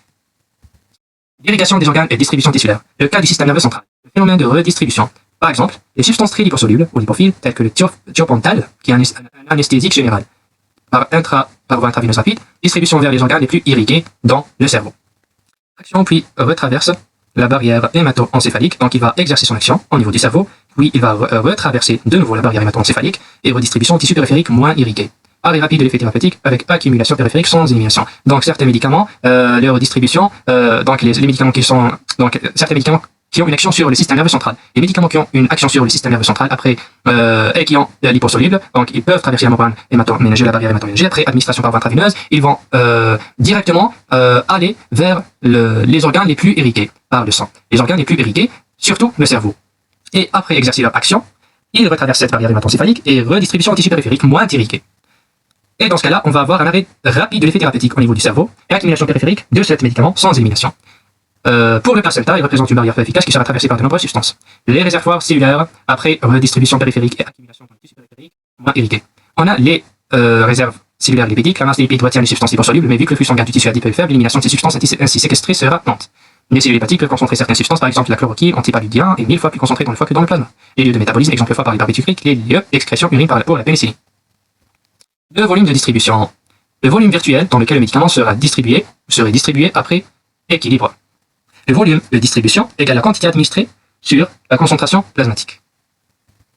Le volume de distribution caractérise la distribution des médicaments dans les tissus. Un volume de distribution élevé désigne que le médicament se distribue très bien dans les tissus. Exemple, l'imipramine avec un volume de distribution de 1000 litres. Mais pour un volume de distribution faible, désigne que le médicament reste dans le compartiment sanguin. Exemple, la vancomycine avec un volume de distribution de 20 litres. Par exemple, le médicament administré en intraveineuse, donc la dose administrée par voie intraveineuse, si on prend un médicament A, est de 100 mg. La concentration dans le plasma après injection est de 5 mg par litre. Et donc le volume de distribution sera de 20 litres, soit une faible distribution tissulaire. Mais un médicament B administré à la même dose et la concentration plasmatique au bout de certains moments est de 1 mg par litre, donc le volume de distribution est de 100 litres, donc une importante distribution tissulaire. La troisième étape, c'est le métabolisme du médicament après être distribué dans les tissus. C'est la transformation chimique du médicament en métabolite plus soluble et plus facile à excréter. Donc, le but du métabolisme, c'est de transformer le médicament, le dégrader en métabolite plus soluble, hydrophile, et pour être excrété soit dans les urines ou dans les matières fécales. Le lieu, principalement le foie, les autres sites, intestin, peau, poumon, rein, etc. Avec deux réactions, des réactions de phase 1 et des réactions de phase 2. Et le but de ces réactions, les réactions de phase 1 et de phase 2, c'est de transformer le médicament de sa forme lipophile à une forme plus hydrophile possible pour être excrété sous forme rénale ou biliaire. Pour certains médicaments, donc les médicaments qui sont très hydrophiles, les réactions de phase 1 ne sont pas nécessaires, et même les réactions de phase 2 ne sont pas nécessaires dans ce cas, parce qu'ils sont déjà hydrophiles, élimination sous forme inchangée. Les médicaments peu hydrophiles ou peu lipophiles, seulement les réactions de phase 2 qui vont avoir une classe ici, avec la formation de métabolites conjugués et excrétion rénale ou biliaire. Et pour les médicaments qui sont très lipophiles, d'abord, ils vont avoir des réactions de phase 1, donc il y aura dégradation sous forme de métabolites, puis on passe vers les réactions de phase 2, conjugaison à d'autres métabolites, et puis l'excrétion. Les réactions de phase 1 au métabolisme de phase 1 sont des réactions de fonctionnalisation. Les réactions de phase 1 consistent à modifier ou à joindre des groupes fonctionnels avec des réactions d'oxydation, réduction, hydrolyse. Donc, les réactions de phase 1 vont toucher le plus souvent les fonctions du médicament, soit en ajoutant ou modifiant des fonctions déjà existantes. On commence par l'oxydation, c'est une réaction très fréquente, gouvernée par les enzymes microsomales cytochrome P450 qui se trouvent dans le foie. Ces isoenzymes sont présents dans de nombreux tissus, mais sont majoritairement localisés au niveau hépatique et intestinal. Variation interindividuelle des cytochrome P450, parfois la conséquence de facteurs environnement, induction et inhibition enzymatique, ou d'origine génétique, métaboliseur lent et rapide. Donc il existe des variations interindividuelles en ce qui concerne l'activité de cette enzyme, la cytochrome P450. Certains sujets peuvent avoir une action rapide de cette enzyme, et il est dit métaboliseur rapide, et certains d'autres sont des métaboliseurs lents. C'est ce qui concerne les variations génétiques, mais en ce qui concerne les facteurs environnementaux qui vont affecter l'activité de l'enzyme, on va avoir soit induction, soit inhibition enzymatique. Ce polymorphisme génétique entre les individus est cependant cliniquement important que si la voie de métabolisation oxydative est une voie importante. La deuxième réaction de la phase 1, c'est la réaction de réduction. Les enzymes actives estérase, amylase, protéase se rencontrent dans le foie et dans la lumière du tube digestif. Par exemple, les cholinéstérases hydrolysent les esters de la choline avec leur chef de ligne, l'acétylcholine, et même par exemple le succinmétanium. Les protéases des sucs digestifs rendent impossible l'administration par os de nombreux médicaments de structure peptidique, insuline, ACTH, pénicilline G, l'administration par os et l'administration par voie orale. Au contraire, les lipases digestives permettent l'administration de certains antibiotiques tels l'érythromycine lentement hydrolysés dans l'intestin. La deuxième réaction, c'est la réaction de décarboxylation. Par exemple, la L-dopa, administrée par os, est transformée en dopamine sous l'influence d'enzymes présentes dans la muqueuse gastro-duodénale. La dopamine ne peut pas traverser la barrière hématoménagée. Ce type de réaction oblige l'administration conjointe de L-dopa et d'inhibiteurs de la décarboxylase, comme le modopa. Les réactions de phase 2, qui sont des réactions de conjugaison, les réactions de cette phase aboutissent systématiquement à des composés biologiquement inactifs. Donc le rôle, c'est de rendre le médicament inactif, encore plus hydrosoluble et donc plus facilement éliminé par le rein. Plus le médicament est hydrosoluble, plus son élimination par le rein sera facile. On va avoir la conjugaison pour la détoxification, addition d'une molécule telle que l'acide glucuronique ou sulfurique à un médicament ou à l'un de ses métabolites. La deuxième réaction, c'est l'acétylation. C'est une réaction sous contrôle génétique. La vitesse d'acétylation déterminée génétiquement varie selon les individus. Ainsi, pour l'isoniazide, il existe dans acétyleur lent ou rapide. Donc, la deuxième réaction, c'est l'acétylation, l'ajoutement, l'addition d'un groupement acétyl au médicament ou à l'un de ses métabolites. Les facteurs affectant les réactions de biotransformation. Les réactions de biotransformation, ce sont les réactions de type donc de la phase 1 et 2. Les facteurs, on a des facteurs intrinsèques et extrinsèques. Les facteurs intrinsèques qui sont donc les facteurs de l'individu. L'âge, les fœtus et les nouveau-nés sont immatures, immaturité de leur système enzymatique microsomatique par exemple, avec sensibilité plus importante, exemple intoxication au chloramphénicol chez les prématurés, parce que le chloramphénicol doit être dégradé par les enzymes hépatiques, et chez ces sujets-là qui sont immatures, leurs enzymes ne sont pas matures encore, on va avoir une intoxication. Le sujet âgé, adaptation posologique du fait de la diminution de la capacité de biotransformation. Donc il faut adapter la dose administrée, il faut diminuer la dose du fait de la diminution de la capacité de biotransformation. Les facteurs génétiques, l'acétylation de l'isoniazide, on a dit que la vitesse de l'acétylation est déterminée génétiquement. L'acétylation rapide est un caractère dominant autosomique. L'état pathologique, une atteinte hépatique peut modifier la vitesse de transformation des médicaments, ce qui nécessite un ajustement posologique. Les facteurs extrinsèques, association médicamenteuse, les inducteurs enzymatiques. Les inducteurs, l'induction enzymatique, c'est l'accélération ou l'augmentation de l'action d'un tel enzyme par une telle substance.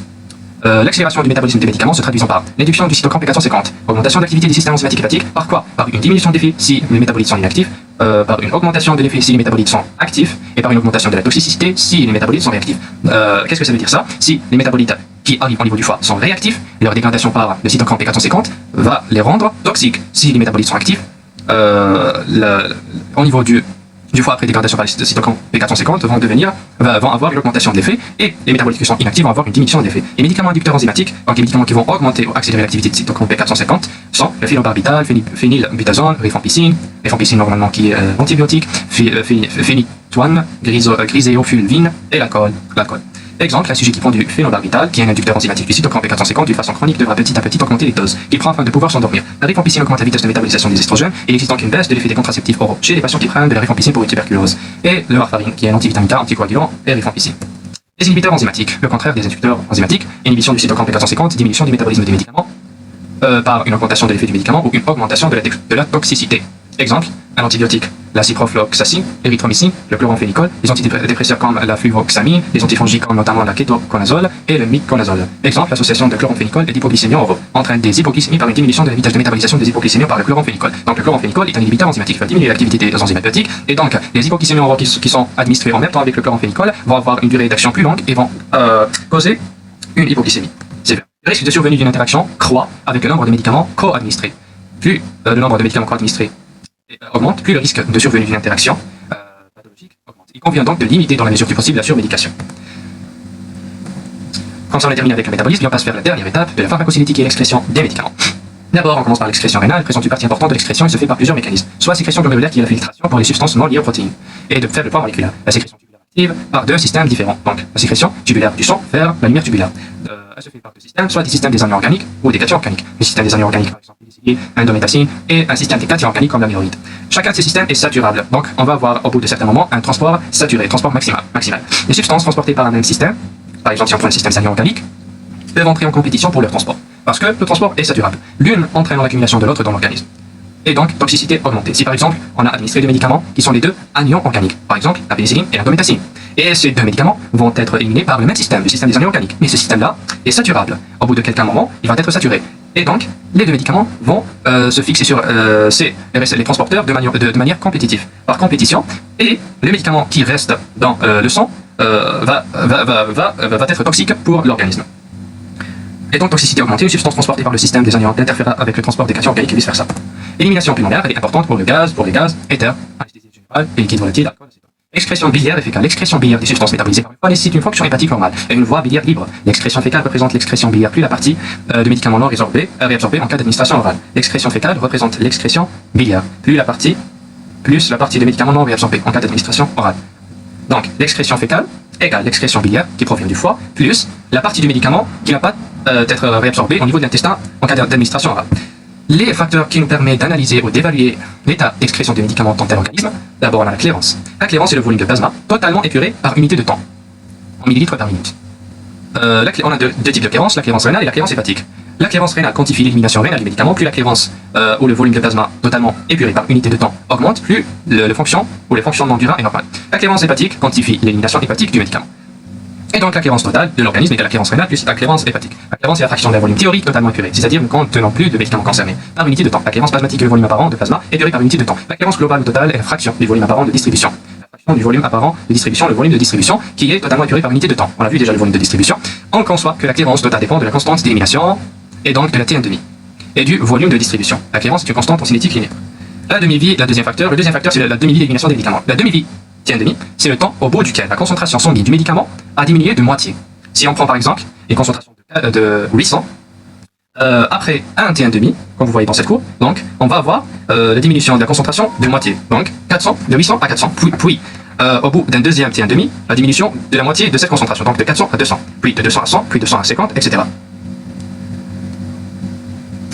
La décroissance, le demi-vie d'élimination, donc à chaque élimination, donc de moitié, à chaque élimination de la moitié de la concentration qui se trouve dans le plasma, le T1,5 diminue. Il y a une décroissance du temps d'élimination de la moitié de la concentration qui se trouve dans le plasma. D'abord, on a ici on a le nombre de T1,5 et la dose restante. À 1 T1,5, la dose restante est 50%. À 2 T1,5, 25%. 12,5, 6,25, 325, etc. Jusqu'à l'élimination totale du médicament. Et au bout de 7 T1,5, la concentration qui se trouve dans le plasma est inférieure à 1% de la concentration de départ. Mais de façon générale, on peut dire que le temps pour éliminer complètement le médicament de l'organisme nécessite en moins 5 T1,5. La demi-vie plasmatique des médicaments est le temps nécessaire pour que la concentration plasmatique diminue de moitié, par exemple de 100 à 50 mg par litre. La connaissance de la demi-vie permet de prévoir la fréquence d'administration du médicament ou le nombre de prises journalières.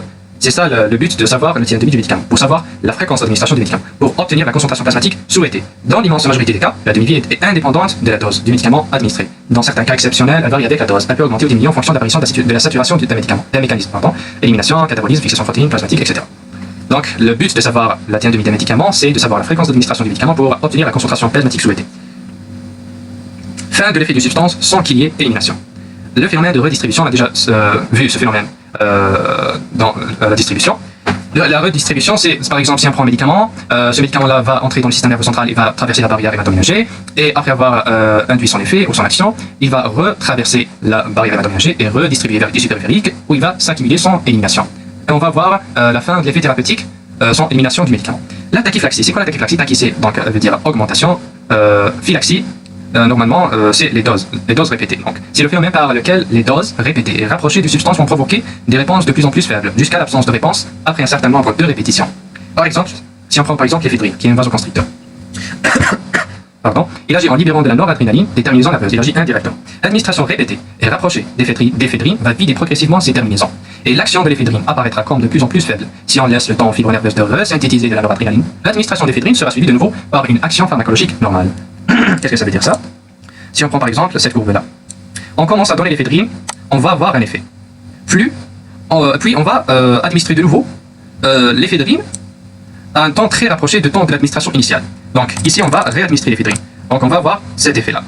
On va administrer de nouveau l'éphédrine, on va administrer de nouveau l'éphédrine, jusqu'à les terminaisons nerveuses seront vidées de la noradrénaline. Et même l'administration ici d'une autre dose d'éphédrine ne va pas avoir un effet parce que les terminaisons nerveuses sont déjà vidées. Mais après que l'organisme va resynthétiser de nouveau la noradrénaline dans les terminaisons nerveuses, au bout de certains moments, l'administration d'éphédrine va avoir un effet de nouveau.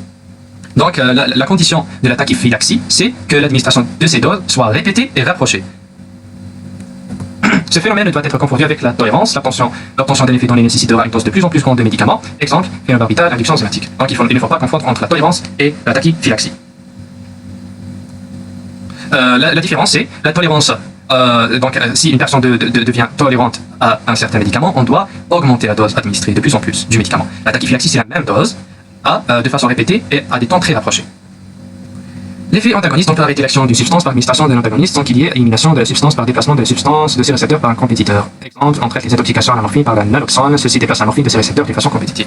L'antagonisme, vous allez le trouver dans le cours de la pharmacodynamique. Par l'utilisation de l'antagoniste physiologique. Donc, c'est quoi l'antagoniste physiologique? Donc, si on a un médicament A qui va induire une action en se fixant sur son récepteur A, et un médicament B, il va se fixer sur un autre récepteur, un récepteur B minuscule. Et les effets de ces deux médicaments sont opposés. Donc, le médicament B va inhiber l'action du médicament A en induisant son action par le biais de son récepteur, sans être fixé sur le récepteur de l'autre médicament, de manière physiologique. Par l'utilisation d'un antagoniste physiologique, le choc anaphylactique est dû en grande partie à une décharge massive d'histamine, chute de la pression artérielle qui peut être fatale, et contraction des muscles bronchiques, dyspnée et des états. L'adrénaline, sans interférer directement avec l'histamine, avec le récepteur, a des actions inverses, augmentation de la pression artérielle, bronchodilatation, diminution de l'œdème, elle est utilisée dans le traitement du choc anaphylactique. Comme ça, on a terminé le cours de la pharmacocinétique. J'espère que vous avez compris. Si vous avez des questions, n'hésitez pas à les poser dans les commentaires. Merci pour votre attention. Bismillahirrahmanirrahim. Maintenant, on passe vers le cours des effets indésirables des médicaments. Les médicaments ont des effets bénéfiques reconnus et présentent plusieurs avantages dans la réduction de la mortalité, l'éradication de certaines maladies, l'amélioration de la qualité de vie. Cependant, ces médicaments-là peuvent présenter des effets indésirables reconnus depuis longtemps. C'est l'une des principales causes de mortalité dans de nombreux pays. Donc, les effets indésirables peuvent être mortels et peuvent constituer de ce fait un risque pour la santé individuelle et même collective. La pharmacovigilance permet la sécurisation de l'usage du médicament par la détection, l'évaluation et la prévention de risques et réactions médicamenteuses après que le médicament a été marchandisé. Donc, lorsqu'on introduit un médicament dans l'organisme, il va produire des effets thérapeutiques qui sont la conséquence de sa concentration dans les tissus ciblés, mais sa concentration dans les tissus non ciblés en même temps va produire des effets indésirables qui peuvent être mortels. La terminologie, plusieurs termes sont préconisés pour désigner l'effet indésirable, à savoir un effet latéral, un effet accessoire, un effet secondaire, effet nocif, etc. Mais le terme le plus approprié est effet indésirable médicamenteux et en anglais adverse drug reaction. La définition d'un effet indésirable. Un effet indésirable est une réaction nocive et non voulue, se produisant en posologie ou bien haute dose, normalement utilisée chez l'homme pour la prophylaxie, ou bien pour le diagnostic ou le traitement d'une maladie, ou la modification d'une fonction physiologique, et sa définition par l'OMS en 1972. L'effet indésirable, c'est également toute réaction résultant de quoi? D'un mésusage, un usage abusif, un syndrome de sévrage, la pharmacodépendance, l'erreur médicamenteuse, l'inefficacité thérapeutique, un produit défectueux ou de mauvaise qualité. Dans les conditions normales d'utilisation, on ne va pas avoir un effet indésirable. Et parmi ces conditions-là, le médicament est de qualité, avec une bonne dose, avec le respect des précautions d'usage, etc. Mais si on passe la ligne entre donc les conditions normales d'utilisation et les conditions anormales d'utilisation, comme la dépendance ou la pharmacodépendance, le surdosage, l'abus, donc le mésusage, erreur médicamenteuse, produits de contrefaçon, etc., on va avoir des effets indésirables. Les facteurs influençant la survenue de ces effets indésirables, d'abord les facteurs liés aux médicaments. L'association médicamenteuse, risque de potentialisation de l'effet indésirable. Par exemple, si on prend des médicaments et ces médicaments-là vont avoir les mêmes effets indésirables. L'association de ces médicaments va augmenter l'effet nocif de ce médicament par addition des effets indésirables. Le deuxième facteur lié au médicament, formulation galénique ou bien la forme pharmaceutique de ce médicament, excipient, impureté, conservation, contamination du médicament, etc. Et le troisième facteur des médicaments sont les modalités d'administration, par exemple les corticoïdes. Le deuxième facteur lié à l'individu, soit des facteurs physiologiques comme la grossesse, l'allaitement, l'âge, ou bien des facteurs pathologiques comme l'insuffisance rénale hépatique et donc accumulation et intoxication, accumulation du médicament dans l'organisme et intoxication. Soit des facteurs génétiques, réactions idiosyncrasiques spécifiques à l'individu, donc ces facteurs génétiques, ces variations génétiques individuelles sont prises par la pharmacogénétique, ou bien des facteurs atopiques qui sont des réactions allergiques et des facteurs psychiques qui sont subjectifs. La classification des effets indésirables. La classification se fait selon les critères suivants: la fréquence, la nature, les mécanismes de survenue de ces effets indésirables, la prévisibilité, est-ce que ces effets indésirables sont prévisibles ou non, et la gravité de ces effets indésirables. La fréquence, soit ils sont très fréquents, peu fréquents, rares ou très rares. Selon la nature, soit aucune spécificité d'organe, donc ils peuvent être généraux, ces effets indésirables, touchant la totalité du corps, ou bien une réaction aiguë, subaiguë, chronique, la réaction peut être bénigne ou grave, ou bien précoce ou tardive. Selon la nature des effets indésirables, on peut trouver des effets indésirables qui sont précoces, ou bien qui apparaissent que tardivement. Des effets qui sont bénignes, ou bien qui sont graves, voire mortels. Qui sont des réactions qui sont aiguës, subaiguës ou chroniques, et des réactions qui sont spécifiques d'organes, ou bien qui ne sont pas spécifiques d'un organe et peuvent toucher la totalité de l'organisme. Selon la prévisibilité, on trouve des réactions qui sont prévisibles, on peut les reconnaître avant même qu'ils ne soient présents. Les réactions de mécanismes pharmacologiques, exacerbation des effets thérapeutiques. Donc par exemple, si on sait que ce médicament, lorsqu'il dépasse telle ou telle dose, il va être toxique pour l'organisme, ou bien interaction médicamenteuse entre des médicaments par addition des effets indésirables. Par exemple, les corticoïdes avec risque infectieux, parce que les corticoïdes vont provoquer une immunosuppression en agissant sur les cellules LT et LB, et donc on va avoir un risque infectieux élevé. Et on a des effets indésirables qui sont imprévisibles, comme les réactions immunoallergiques. D'où la nécessité de faire un test allergique avant de prescrire tel ou tel médicament qui sont susceptibles de faire des réactions ou de causer des réactions allergiques, l'idiosyncrasie et le polymorphisme génétique, ou bien les différences interindividuelles en ce qui concerne les effets des médicaments sur l'organisme. Selon la gravité des effets indésirables, il existe des effets indésirables qui sont graves, sévères ou modérés. Les effets indésirables graves, c'est un effet indésirable qui est à l'origine d'un décès, donc il est mortel, d'une menace pour la vie du patient au moment de l'apparition du bonbon, une nécessité d'hospitalisation ou d'une prolongation d'hospitalisation si le sujet est déjà hospitalisé, de séquelles ou incapacité notable et durable, incapacité signifiant toute impossibilité à réaliser des gestes de la vie courante, et ou bien une anomalie congénitale ou une atteinte périnatale. Les effets indésirables sévères, ce sont les effets nécessitant en plus de l'arrêt du médicament des soins supplémentaires. Même si on a arrêté le médicament, ces effets indésirables ne vont pas arrêter, sauf si on va appliquer des soins supplémentaires. Les effets indésirables modérés, ce sont les effets indésirables qui sont ni sévères ni graves et qui vont disparaître lors de l'arrêt, dès l'arrêt du médicament. La classification des effets indésirables selon le mécanisme d'action. L'objectif de la reconnaissance des mécanismes des effets indésirables, c'est pour une meilleure compréhension de ces effets, pour préconiser une conduite à tenir adaptée et pour prévenir les effets indésirables. La classification des effets indésirables selon l'OMS, il existe 6 types. Type A, B, C, D, E, F. Type A, augmented ou augmenté, les effets indésirables qui ont provoqué ou bien qui sont causés par des propriétés pharmacologiques ou qui sont dose dépendants. Donc les effets indésirables qui apparaissent lors de l'augmentation de la dose seulement. Le type B, ce sont bizarres, ce sont les effets indésirables de type immunologique, donc allergiques, qui vont provoquer une allergie, idiosyncrasique, donc qui concernent certains individus à cause de leur génétique et qui sont non dose dépendants. Le type C, continuous or chronic. Donc, ce sont les effets indésirables qui sont causés par l'accumulation du médicament dans l'organisme de façon continue ou chronique. Le type D, delayed, donc retardé, normalement.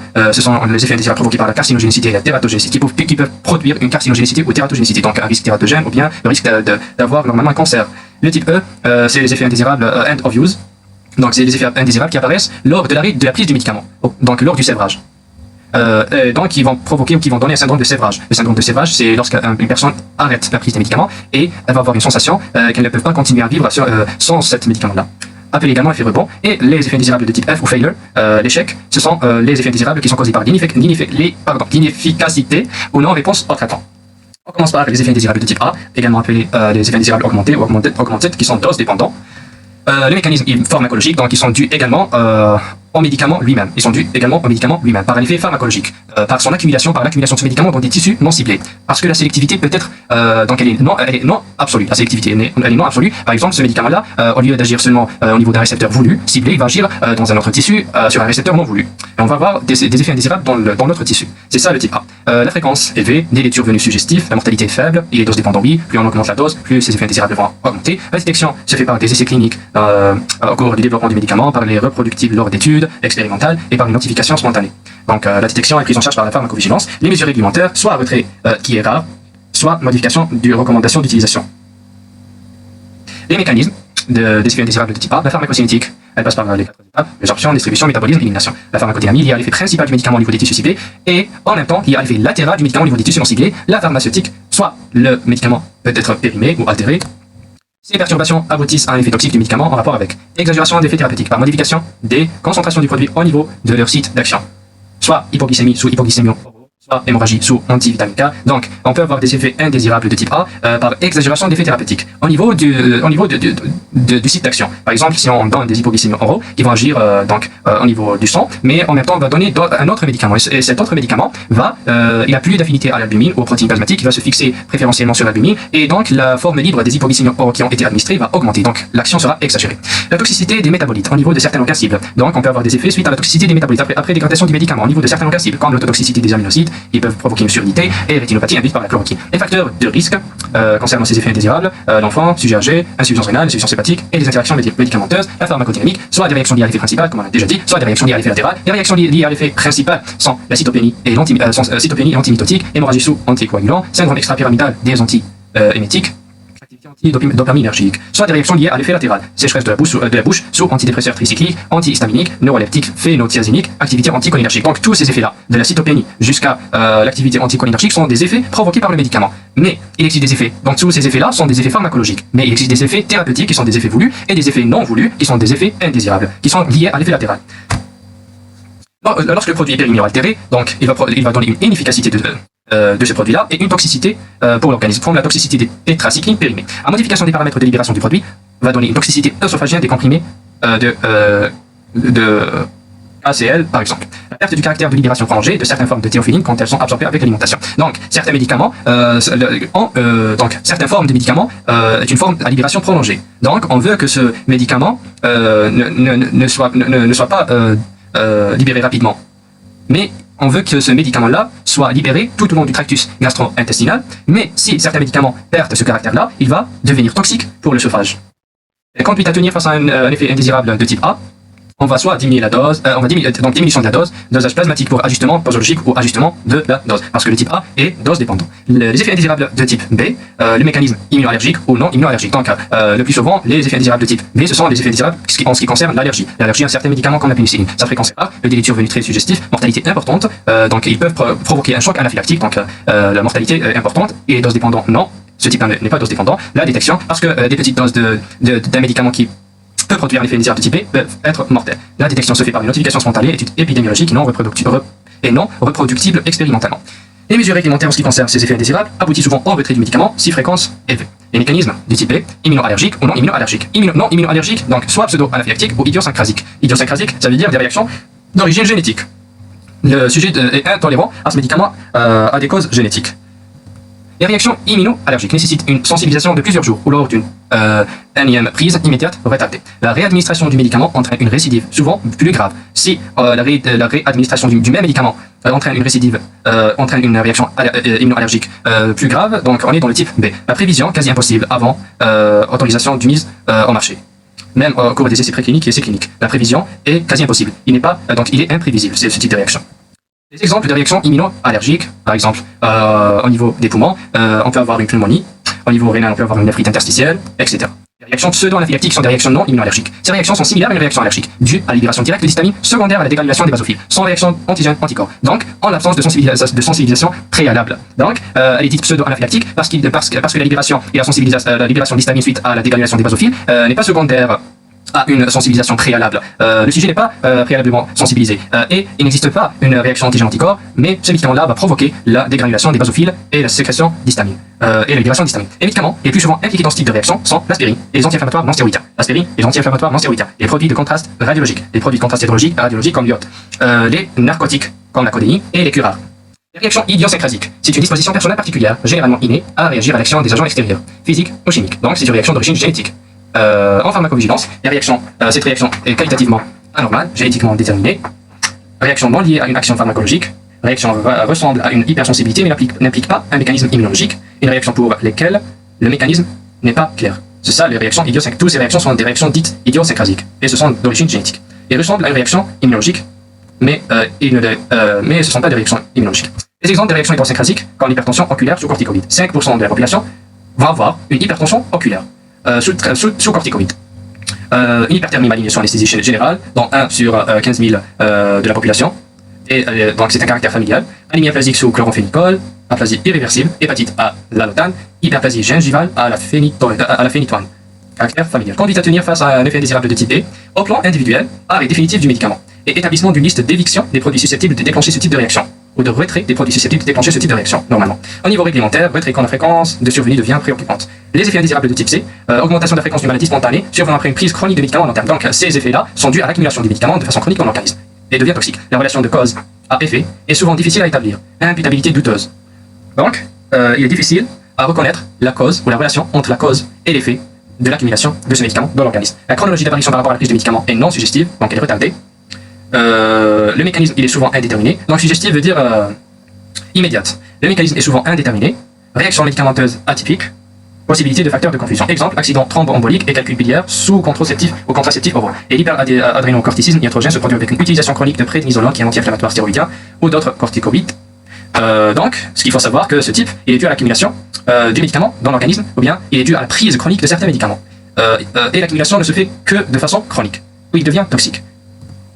Le mécanisme est inconnu. Pourquoi l'accumulation, la prise chronique de certains médicaments va avoir des effets toxiques sur l'organisme à certains patients, certains malades. La fréquence est rare, le délai de survenue il est retardé, il est non suggestif, la mortalité faible, il n'est pas dose dépendant, la détection il est difficilement reproductible, on ne peut pas le reproduire facilement, expérimentalement, et études de courte. Les mesures réglementaires aboutissent rarement au retrait du médicament. Les effets indésirables de type D, delayed ou bien retardés normalement, ce qui va provoquer une carcinogénicité et tératogénicité. Les réactions ont été observées après une prise chronique du traitement, par exemple, apparition de cancer suite à l'utilisation de certains anticorps monoclonaux, apparition de malformations congénitales avec les rétinoïdes en cas de grossesse, apparition de cancer secondaire avec les produits alkylants, cyclophosphamide. Donc, ce type des effets indésirables, c'est le type qui va provoquer l'apparition des cancers ou bien d'une malformation congénitale. Et il est observé après une prise chronique du traitement. Le type F, endofuse, ou arrêt de prise, qui va provoquer un syndrome de sévrage ou effet rebond, survient lorsque le traitement médicamenteux a été arrêté brusquement, soudainement. Exemple, crise de sévrage à l'arrêt de la thérapie anticonvulsivante, insuffisance corticosurrénale consécutive à la résorption des glucocorticoïdes, et pic hypertensif à l'arrêt de la clonidine. Le type F, normalement c'est le dernier type des effets indésirables, failure ou échec thérapeutique. Ces effets-là sont liés à une inefficacité du traitement. Ils sont considérés comme des effets indésirables des cas d'inefficacité thérapeutique. Donc, on cite les contraceptifs en cas de grossesse. Donc, si on donne des contraceptifs, mais la femme devient enceinte, donc c'est un effet indésirable. Donc, cet échec thérapeutique est lié à un effet indésirable. Donc, les vaccins en cas de l'apparition du maladie et les médicaments de pathologie grave, mise en jeu du pronostic vital. La conduite à tenir en ce qui concerne ce type d'effet indésirable, c'est la déclaration obligatoire. Les caractéristiques des différents effets indésirables. Si on prend par exemple les trois premiers effets indésirables ABC, la fréquence, la dose dépendance, chronologie d'apparition, la mortalité, mécanisme, etc. On a déjà vu ces caractéristiques. Et même la même chose pour les types D, E, F. Donc c'est un tableau récapitulatif. La conclusion, tous les médicaments présentent des qualités d'efficacité et de sécurité. Il n'y a pas de médicaments totalement inoffensifs. Donc la sécurité n'est pas absolue. L'évaluation du rapport bénéfice-risque est très importante car elle va permettre la prise de décision en ce qui concerne l'utilisation de certains médicaments. Mourir d'une maladie est parfois inévitable, mais mourir des effets indésirables est inacceptable. Comme ça, on a terminé le cours des effets indésirables. J'espère que vous avez compris. On passe maintenant vers le cours de la pharmacovigilance. Le cours est très facile, donc on va passer les planches très rapidement. Vous voyez ici dans cette planche, on a des médicaments comme la poudre Bomol, Stalinon, Thalidomide, Distilben, de les médicaments après être marchandisés, les pharmacies, etc. Qui ont des effets indésirables. Par exemple, la poudre Bomol a provoqué la mort de 83 nourrissons. La même chose pour les autres médicaments. Après être marchandisés, il y a apparition des effets indésirables qui peuvent être mortels. Et c'est le rôle de la pharmacovigilance de détecter ces effets indésirables après que les médicaments sont marchandisés et de lutter contre ces effets indésirables des médicaments. La thalidomide. La thalidomide, le médicament, c'est un hypnotique ou somnifère. C'est un médicament qui favorise le sommeil non barbiturique, utilisé chez la femme enceinte. Il est mis sur le marché, marchandisé en 1956. 12 000 cas de phocomélie. C'est quoi la phocomélie? C'est l'aplasie ou l'hypoplasie, diminution du volume. Donc hypoplasie, c'est donc normalement l'absence d'un tissu. Des membres et du pelvis des nouveau-nés est caractérisé par des malformations squelettiques. Donc le thalidomide, après être marchandisé, les pharmaceutiques, qui est un hypnotique, chez les femmes enceintes, il a un risque tératogène. Il a provoqué des malformations congénitales. Et il a été retraité du marché en 1960. La tragédie de la thalidomide. Et c'est ça le problème du développement des médicaments. Qui m'a le premier cours, l'introduction à la pharmacologie, au cours du développement des médicaments, la synthèse des médicaments, donc les essais cliniques et données les animaux et un nombre limité de personnes dans l'échantillon, sur des sujets malades et des sujets sains. Et donc les sujets, quand il y a des sujets qui m'a des sujets âgés, les sujets les sujets donc qui m'a les femmes enceintes. Et donc les sujets donc maintenant des renseignements sur les effets de ces médicaments sur ces effets, sur ces sujets spéciaux. Et c'est ça le rôle de la pharmacovigilance, de détecter les effets indésirables des médicaments après être marchandisés sur ces sujets spéciaux, comme les femmes enceintes, les sujets âgés, etc. Le deuxième médicament, c'est le Bomol. En 1952, la survenue d'érythème fessier grave du nourrisson avec 73 décès avec la poudre Bomol. Les accidents ont été expliqués par une erreur de fabrication, un grossissant produit chimique et livré de l'anhydride arsénieux au lieu d'oxyde de zinc. Donc, il y a une erreur de fabrication des médicaments, mais pas tous les médicaments. Donc, un lot de médicaments marchandisés, fait le lot de médicaments à un certain endroit de la France, fait la quantité, la fabrication Kenneth Razba, et elle a provoqué le décès de 73 nourrissons. Le Stalinon, en 1952, afin de développer l'activité du modeste laboratoire qu'il dirige, le pharmacien Georges Feuillet décide de créer une spécialité nouvelle de large diffusion, large spectre. Le produit ne retrouve son indication dans le traitement de la furonculose et d'autres maladies infectieuses bénines. Donc, le pharmacien Georges Feuillet, afin de développer l'activité du modeste laboratoire, son laboratoire, il a décidé de fabriquer un médicament avec un large spectre. Un médicament qui touche plusieurs bactéries en même temps. Donc, il est efficace contre plusieurs bactéries, plusieurs classes de bactéries. Mais en 1957, on a dénombré la survenue de 122 effets indésirables neurologiques graves, méningoencéphalite avec son décès dû à l'accumulation d'étain dans le système nerveux central. Le Vioxx, il est plus récemment appelé le Rofecoxib. C'est un anti-inflammatoire de la famille des coxib. Vous allez voir cette famille dans le cours des anti-inflammatoires. Non stéroïdien a entraîné une nette augmentation du risque cardiovasculaire. Ce qu'il faut connaître de la famille des coxib, qui sont des anti-inflammatoires stéroïdiens, c'est la famille des anti-inflammatoires non stéroïdiens la plus dangereuse pour le cœur et le système cardiovasculaire. Le Vioxx, retrait du marché. Étude de la FDA. Une étude de la FDA, Food and Drug Administration. L'administration des aliments et des médicaments a conclu que 27 000 et 785 décès et problèmes cardiaques pourraient avoir été causés par le Vioxx entre 1999 et 2004. Après cette étude, Merck, qui est une association allemande, a décidé de retirer le Vioxx du marché. Les définitions. Donc, c'est quoi la pharmacovigilance? La pharmacovigilance sont les activités relatives à la détection, l'évaluation, la compréhension et la prévention des effets indésirables ou tout autre problème lié aux médicaments après être marchandisé. Elle englobe notamment la gestion des risques et la prévention des erreurs médicamenteuses, la diffusion d'informations sur les médicaments, l'action en faveur d'un usage rationnel des médicaments, donc et la préparation en situation de crise. Cette définition est par l'OMS en 2005. La matériovigilance, c'est la même chose que la pharmacovigilance, mais celle-ci concerne les matériels médicaux. La matériovigilance, elle est définie comme étant la surveillance des incidents et les risques d'incidents résultant de l'utilisation des dispositifs médicaux. Après leur mise sur le marché, les dispositifs médicaux sont utilisés à des fins de diagnostic, de prévention, de contrôle, de traitement, d'atténuation, de compensation d'une blessure ou d'un handicap, de remplacement, de modification d'anatomie, de processus physiologiques, à titre d'étude ou de maîtrise de la conception. Donc, ils ont plusieurs utilisations de ces dispositifs médicaux. Autre vigilance, la pharmacovigilance pour les médicaments, l'hémovigilance pour les produits sanguins, la matériovigilance pour les dispositifs médicaux, la réactovigilance pour les réactifs de laboratoire, la biovigilance pour les tissus, organes, produits de thérapie génétique et cellulaire et adjuvants, cosmétovigilance pour les cosmétiques et toxicovigilance pour les intoxications, par exemple par les pesticides, etc. Pourquoi on a besoin de la pharmacovigilance? Les tests sont faits sur les animaux d'abord, non prédictifs de l'innocuité ou l'intoxicité. Donc, il existe un manque de certitude au cours des essais cliniques, au cours du développement du médicament. Les malades aux essais contrôlés ou les essais cliniques sont sélectionnés en nombre limité et ne reflètent pas la totalité de la population, mais ne reflètent un certain nombre de la population. Les conditions de travail aux essais contrôlés sont différentes de la pratique. Les essais contrôlés ou les essais cliniques sont limités dans le temps, tandis que la pratique, après que le médicament est marchandisé, dure tout le temps. Les essais contrôlés ne donnent pas d'informations sur les populations à risque, comme on a déjà dit, comme les enfants, les femmes enceintes, les sujets âgés, qui peuvent avoir des effets indésirables. Les essais contrôlés ne prennent pas en charge les contraintes de toujours rencontrées en pratique thérapeutique. C'est pour ces causes-là que la pharmacovigilance est très importante. La pharmacovigilance, elle est comme les essais contrôlés, mais à un nombre très grand de population, donc elle dure tout le temps. Le Centre national de la pharmacovigilance et de matériovigilance. Ce centre-là, c'est un centre algérien. Le nom de l'Institut, Centre national de pharmacovigilance et de matériovigilance, il a été créé en 3 juin 1998. Son abréviation CNPM. Les missions de cet institut: organiser un système de détection, d'évaluation, de gestion des risques en matière de médicaments, de vaccins, dispositifs médicaux, de plantes, cosmétiques, réactifs. Donc tout ce qui concerne la vigilance. Diffuser des informations sur les incidents et les risques d'incidents, et promouvoir l'usage rationnel des médicaments et prévenir les erreurs médicamenteuses. Que faut-il déclarer? Donc, que faut-il déclarer qu'il existe un effet indésirable de tel médicament?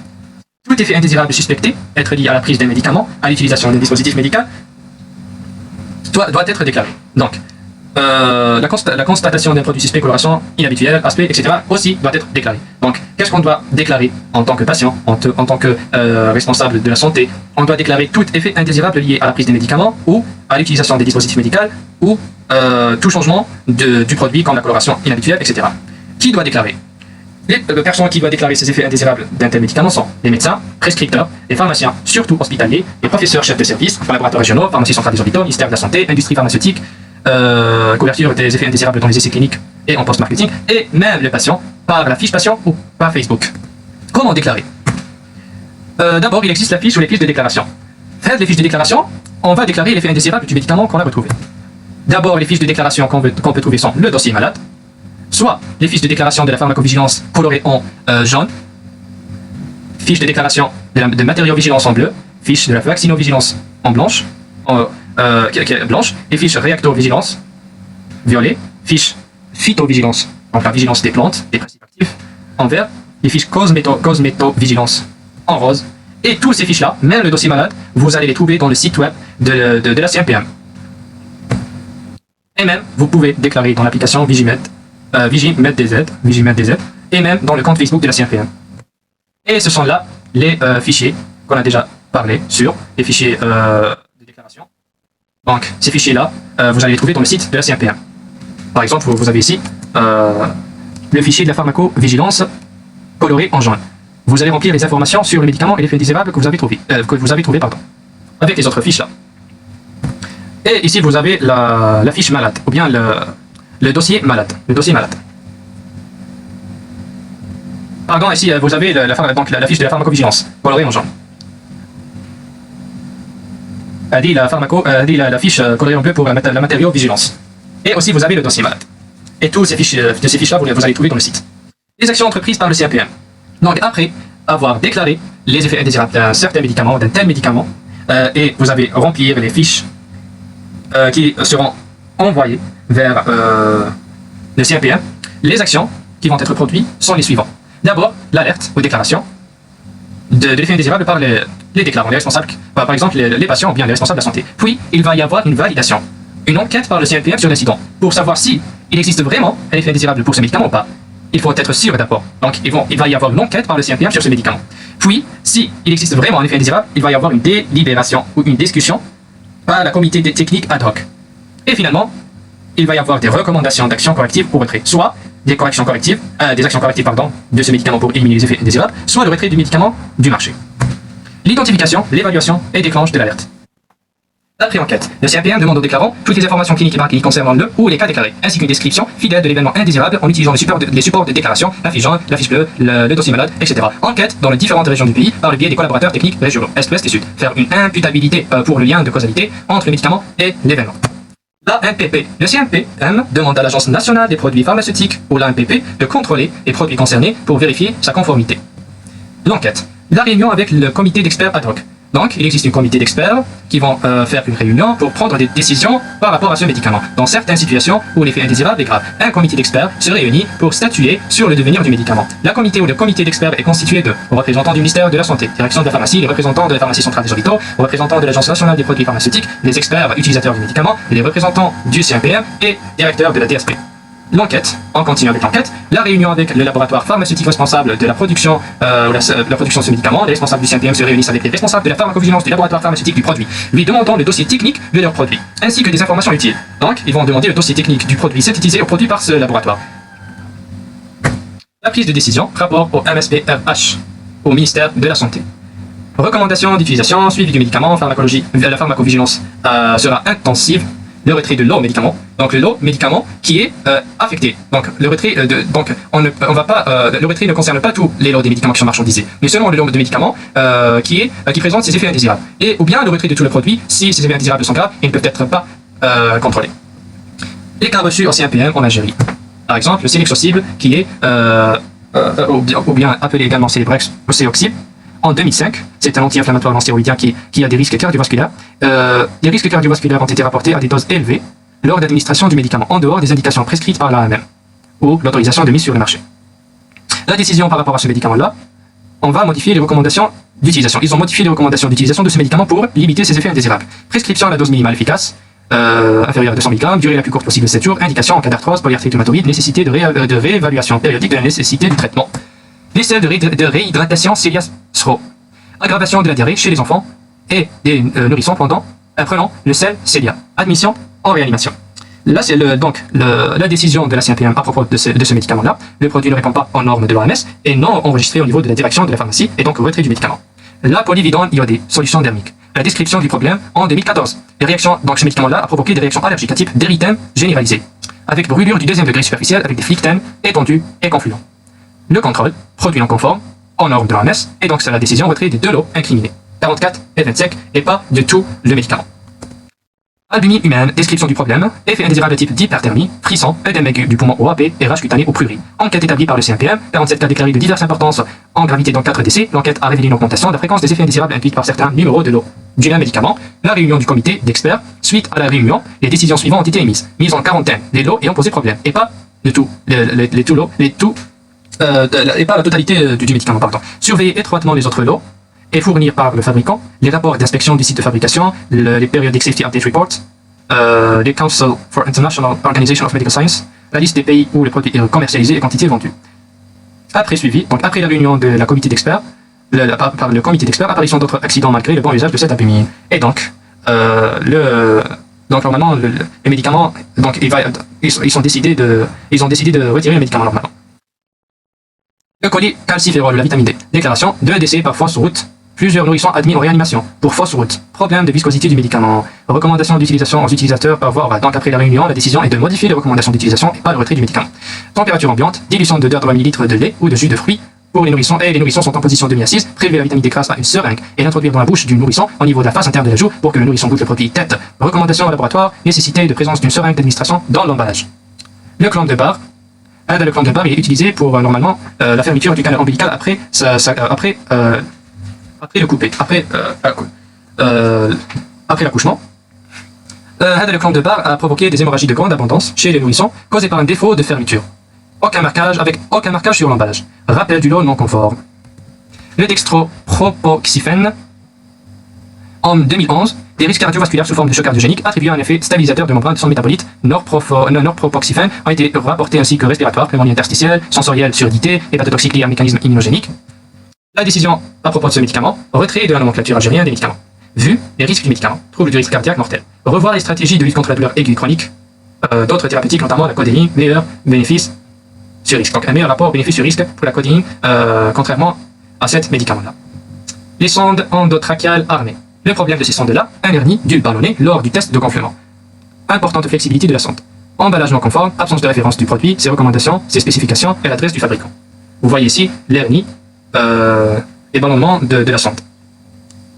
Avant même l'introduction. Le gant chirurgical stérile. Le problème, glissement du gant, le gant n'adhère pas à l'avant-bras, avec le talc insuffisant, le talc c'est cette poudre blanche, se déchirant facilement, sensation de décharge électrique et de brûlure au contact du bistouri électrique, la décision du CMPM, retrait du lot. Comme ça on a terminé le cours de la pharmacovigilance, j'espère que vous avez compris. Si vous avez des questions, posez-les dans les commentaires et merci.